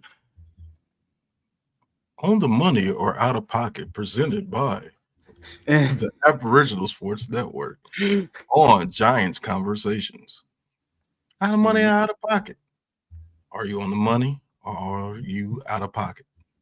Or are you out of pocket? That is the question here, and we are going to get into it. I gotta remove that. That's why. Where is my? Hey, shout outs to Marley Morrow. What's going on? And Isaiah Bond, the receiver from Texas, went to the Seahawks. He did. Okay. Okay. All right. Let's get into on the money out of pocket, man. All right, this one here. Oh man, funny as shit, man. So I do want to have some fun with this segment here sometimes. So you know, it may not be Giants related all the time, but you guys are definitely gonna fucking enjoy this one. Let me pull up the actual thing here. So. Now this Saints fan goes, he crashes out after he hears the Saints took Tyler Shuck. So let's listen to what he says. Got any kids at home listening? Cover your ears. This is explicit. This nigga 25 years old. That nigga got 5 broken legs, 2 broken shoulders. What the fuck is he gonna do? What the fuck can I do with a nigga that's almost 30 years old? That nigga been in college for the last 10 years, bro. I can't do shit with that. You going from fucking Jalen Hurts to Tyler Shuck. This bitch ass nigga going from Beyonce to fucking man. I ain't gonna disrespect that leg like that, bro. I don't got shit for these niggas. I ain't recording no songs. I ain't got no tweets. I ain't got no positivity. I hope every nigga associated with that fucking team have a terrible life. Like, fuck these niggas, man. Fuck. This nigga 25 years old. That nigga got. So your man, yo, from the Saints, man. He's upset at the Tyler Shuck pick, obviously. Is he on the money or out of pocket? Hey, this one here is a special one. He on the money and out of pocket. Man, that man sound like he was in tears, bro. Oh, shit. That's why I'm most I tell you, don't ever feel bad about another man's situation. Worry about yourself. It's bad. As bad as Daniel Jones was for us all these years, I ain't never heard somebody go off like that. I didn't have my own Daniel crash Jones. out in a space before. It was not like that. Man, that man said, I hope they have a terrible life. He said, man, that man I had 5 leg surgeries, 2 shoulders. He said 10 broken legs, 5 broken yeah, what the fuck can he do for me? Yo, Tyler Shuck, man. Hey, listen. Tyler Shuck been in college very long. He was on the same Oregon team as Justin Herbert. That tells you how long he was in college. And he's only had one decent year, and that was this past year at Louisville. I'll say this, Tyler Shuck has a good arm, but other than that, man, I don't understand the pick of Tyler Shuck in the 3rd round. They got Derek Carr, Tyler Shuck, and Spencer Rattler. Spencer Rattler and Hainer. Yeah. Like Hainer is awful. I've seen Hainer play. Derek Carr is injured, and he's not the greatest when he's in there. Spencer Rattler, I think, has some talent. They might have something in Spencer Rattler if they actually do right by him. But Tyler Shuck got 10 broke legs. Man, that broke shoulders. Bro, he went in, bro. I was like, damn. I think that thing got like 3 million views, bro. Oh my God. That's the greatest ever, bro. Man, he crashed out. All right. Okay. In other news, speaking of Sedor Sanders, they got down to the bottom of who was behind the prank call. Turns out it was the Falcons. The Falcons, DC Jeff Ulbricht's son, Jax. His name is Jax. He got an Ole Miss shirt on. But and his name is Jax. Winky Dink. Anyway. So they figured it out. You guys, I'm sure you heard how this turned out. They prank called Sedor Sanders from the Falcons, pretending to be the Falcons or the Saints, I think, general manager. So they figured out who it was. What should happen? What should they do? First of all, on the money or out of pocket? I say it's out of pocket. You don't. I was way out of pocket. First of all, how you get the information? Like Jeff Ulbricht, what's he doing? You know, how did his son get that? And then him having it, you make the prank call to Sedor Sanders. What should they do with this kid? He needs a little ass whoop. But let's pretend like I don't know. Yeah, let's pretend like I don't know what's really going on. Let's just pretend like, hey, this is a little son. He's at Ole Miss and got a hold of his dad's email, and he got the information to prank call Shadur Sanders because Shadur Sanders was the popular thing to talk about, and he was following. So let's make a joke. We're frat boys, probably got a little drinks in our system. Let's see if we can privately call Shadur Sanders and see if he answers. You see the little dude's face in the background. Oh, I can't believe he answered. So this is something that they were doing, to get a little rise out of themselves. You know what I'm saying? Make fun of somebody's situation who was falling in the draft and he was supposed to be a top 3 pick.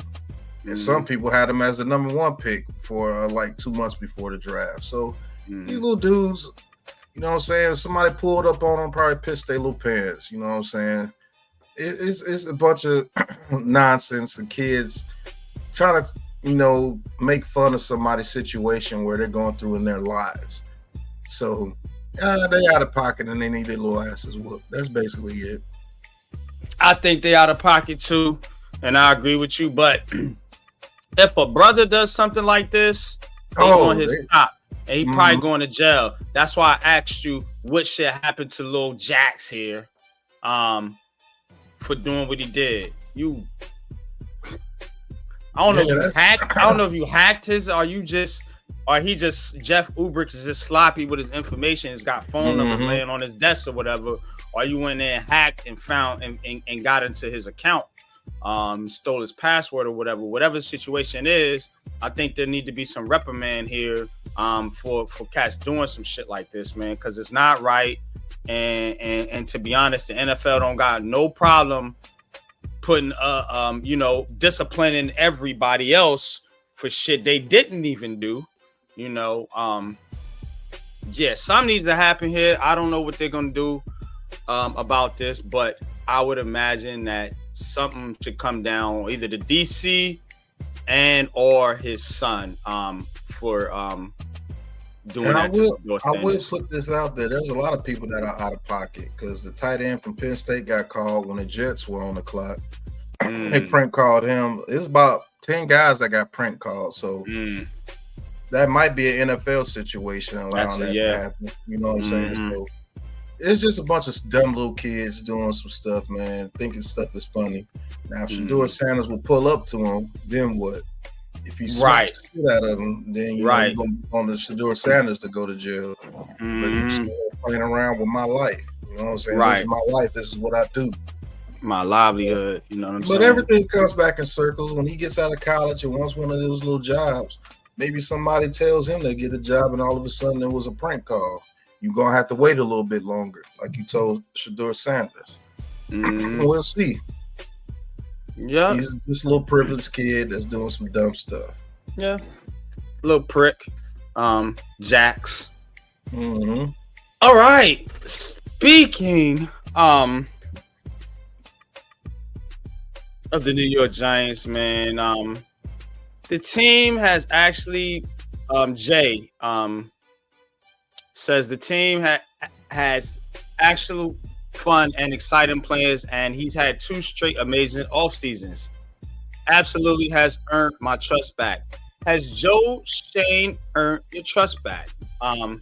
Jay says he's got his trust back. Is he on the money or out of pocket for trusting Joe Shane, who a lot of you fans said he was the worst thing on earth? I mean, I swear, they said this dude was just this absolute garbage. Things are turning around. So you earned your trust back, Pat? And is this comment out of pocket or on the money for Jay believing that Joe Shane is a man to be trusted? First and foremost, shout out to the 100 that's in the chat. Appreciate you guys being in the chat this long for this show going on 3 hours. I don't think I can't say he ever lost my trust. The only thing that I can say is his picking coaches. I think it was nepotism in his hire. And ain't no think. We all know that was nepotism in his hire. I'm not going to say think. We know. So the only thing that he's really has done is not pick the right coach so far. But even though that coach did win Coach of the Year the very first year, I think if you allow him to run rampant and scapegoat a lot of people, you get in the situation that you're in now.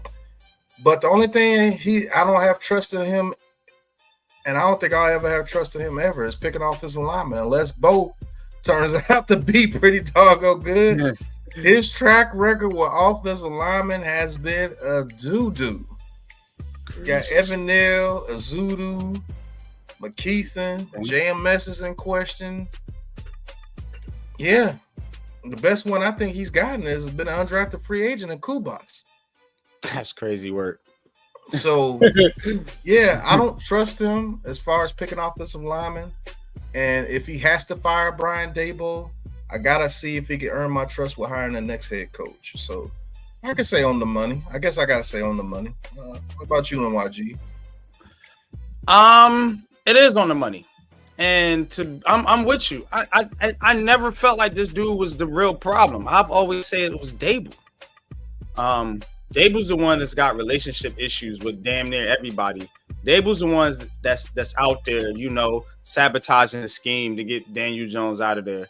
Daboll's the one that's got to prove he can turn Jackson Dart into a franchise quarterback. Shane is giving you the tools, bro. He has been, continues to do it. You got to go out there and show something on the field. That's where I've always been with this tandem here. Now, the reason I was saying fire Shane, because according to everything I've gathered, is they are connected, but that's starting to now shift, because you starting to see the dynamic where Joe Shane and Brian Daboll ain't necessarily a package deal. And I can see that now a lot clearer than I could, a couple months ago, when it was, if one goes, they both go. So that was my only caveat for getting rid of Shane, was if Daboll got to go and he got to go with him, I want Daboll out of here that bad. You're going to have to let him go too. But since they are not a tandem, I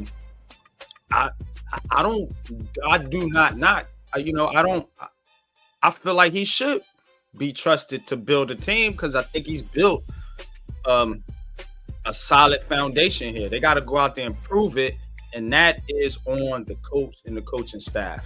Go ahead. And I'll say one last thing about this. And salute Jersey. I appreciate that, man. I definitely appreciate you, man. We put a lot of work into the show, me and Pat, man. Thank you for that, man.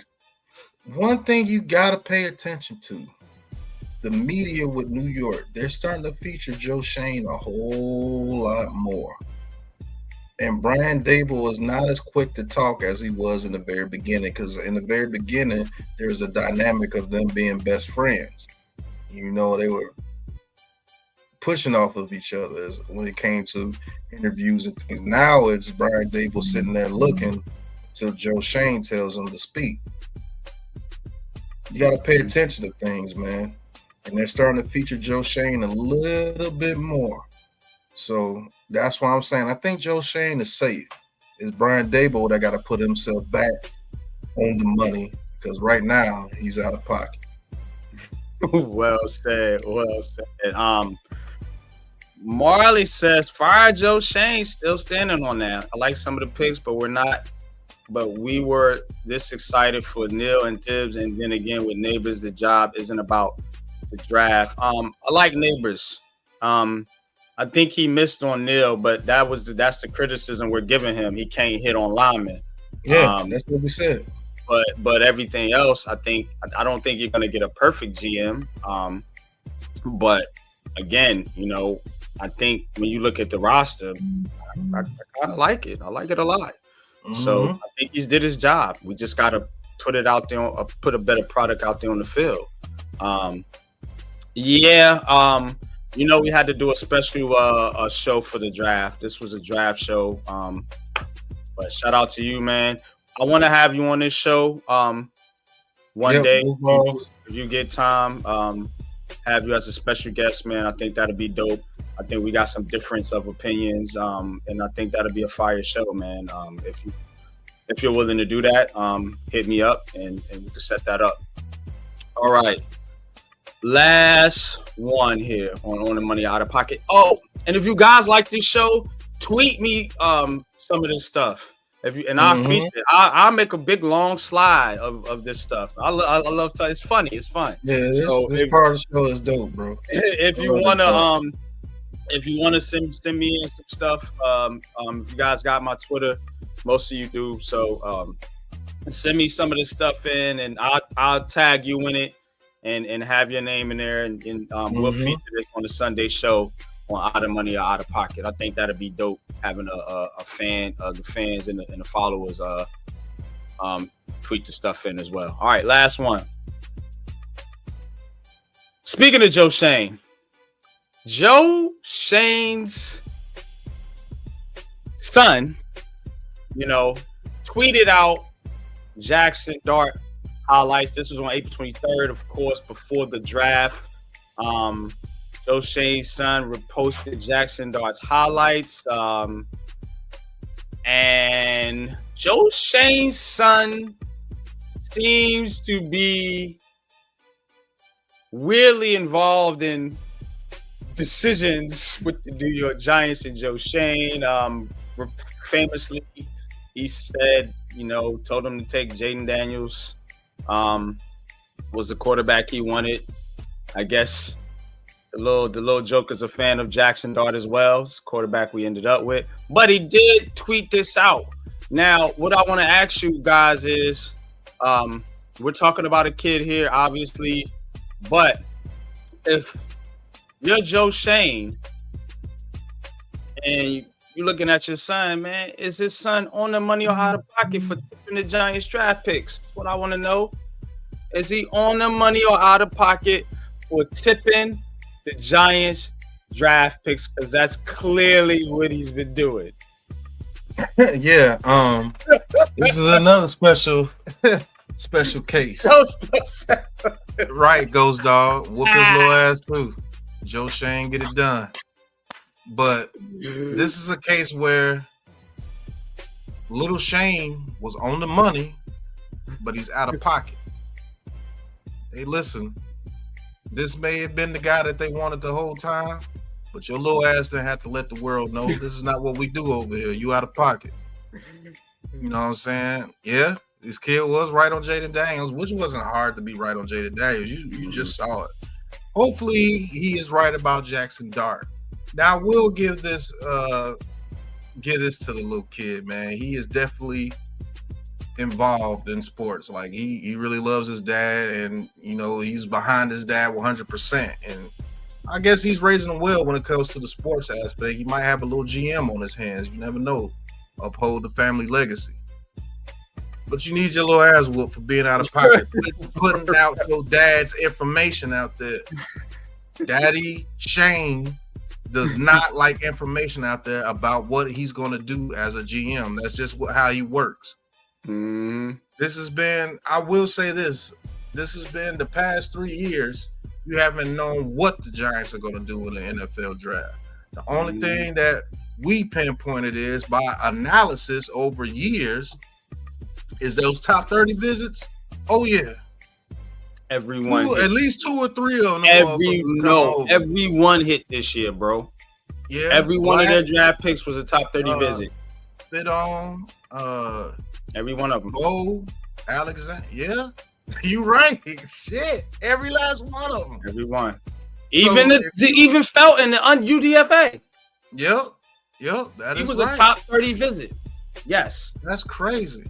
So just do your research. You can find out people's tendencies just by doing research. That's what we do over here. Howie Roseman, we know what he does.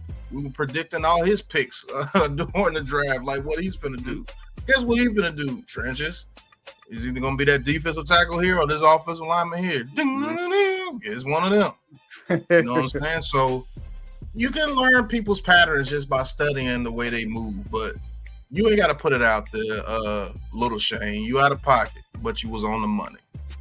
Yeah, man, definitely out of pocket. Like Ghost said, man, need some old school discipline for the youngster, man. But yeah, cool kid, man. Shout out to him, man. But yeah, keep that on the wraps, man. It's not what we do over here anymore. You say that for the mirror that they had to release. That's what he was doing. Yeah, leaking everything. Good God, man. But don't take the cheese.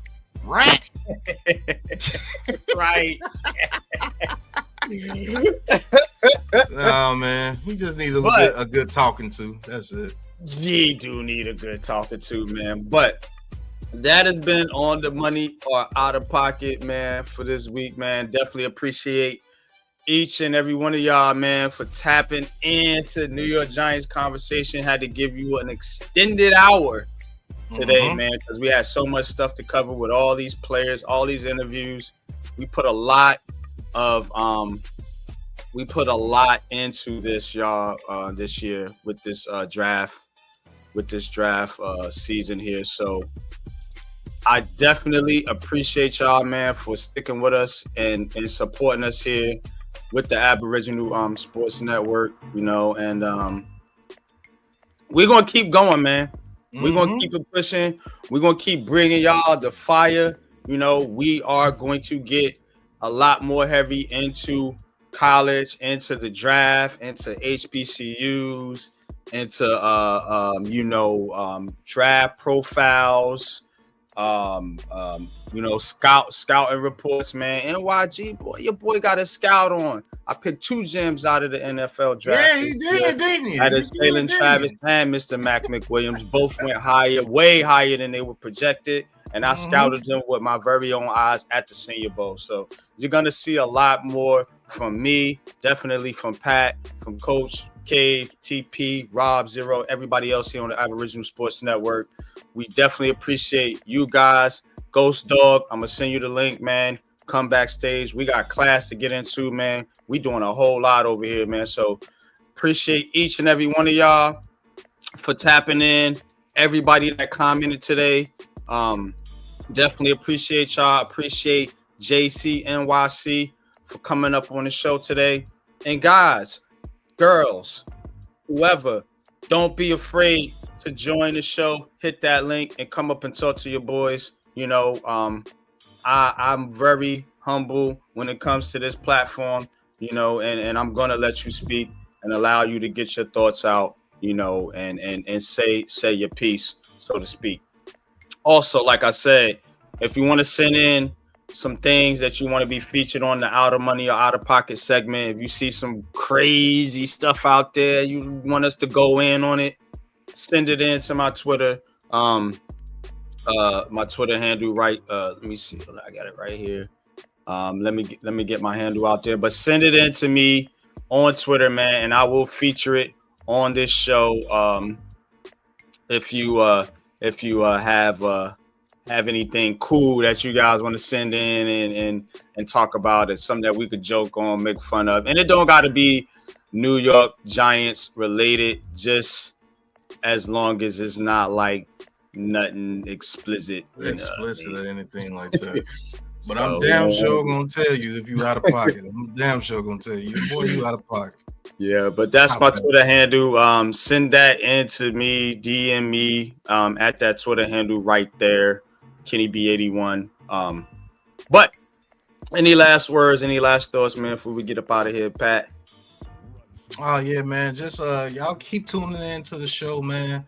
We got a lot of more coming for you guys, man, right here on the Aboriginal Sports Network, man. We do such a, good job of coming up with the content for you guys, man. You guys motivate us to keep going, to keep doing this for you guys. And like he said, don't be scared to call in. Call in, man. Y'all got a lot to say, man. And hopefully we have answers. If not, we'll just have some good banter. You know what I'm saying? A good debate. Nothing like a good debate, man, talking about this Giants team and what they're doing and how they're doing it. But this show is for you guys, man. This show is for the people who want to have a voice to talk about the New York Giants. You don't have to type it all the time. You can come up here and talk to Big Pat and Unpopular Opinion Sports, man, and tell us how you feel. Shoot, we going to get that on the airwaves for you because people have a voice. And so we ain't trying to shut people down over here, man. We actually welcome it. And we want to talk some shit about the New York Giants with the fans because we are what make the New York Giants the fans. And that's in any sport aspect, in any sports. It's the fans that make those teams because without you, there's no sport. So, yeah, it ain't. It ain't. And without you, there's no us. Yeah, right. You know what I'm saying? So, always appreciation to you guys. So, that's it, man. That is it, man. Knick fans, Oh, 86, 84. Should be So- very, very scared. Tune over to the Man Cave right now for that last little, I think it's 3 minutes and 30 seconds. I'm going to, because I want to see how this plays out, man. So we got a lot of stuff going on here on the Aboriginal Sports Network. This has been New York Giants Conversation. And until next Sunday, man, we're going to get up out of here. Peace.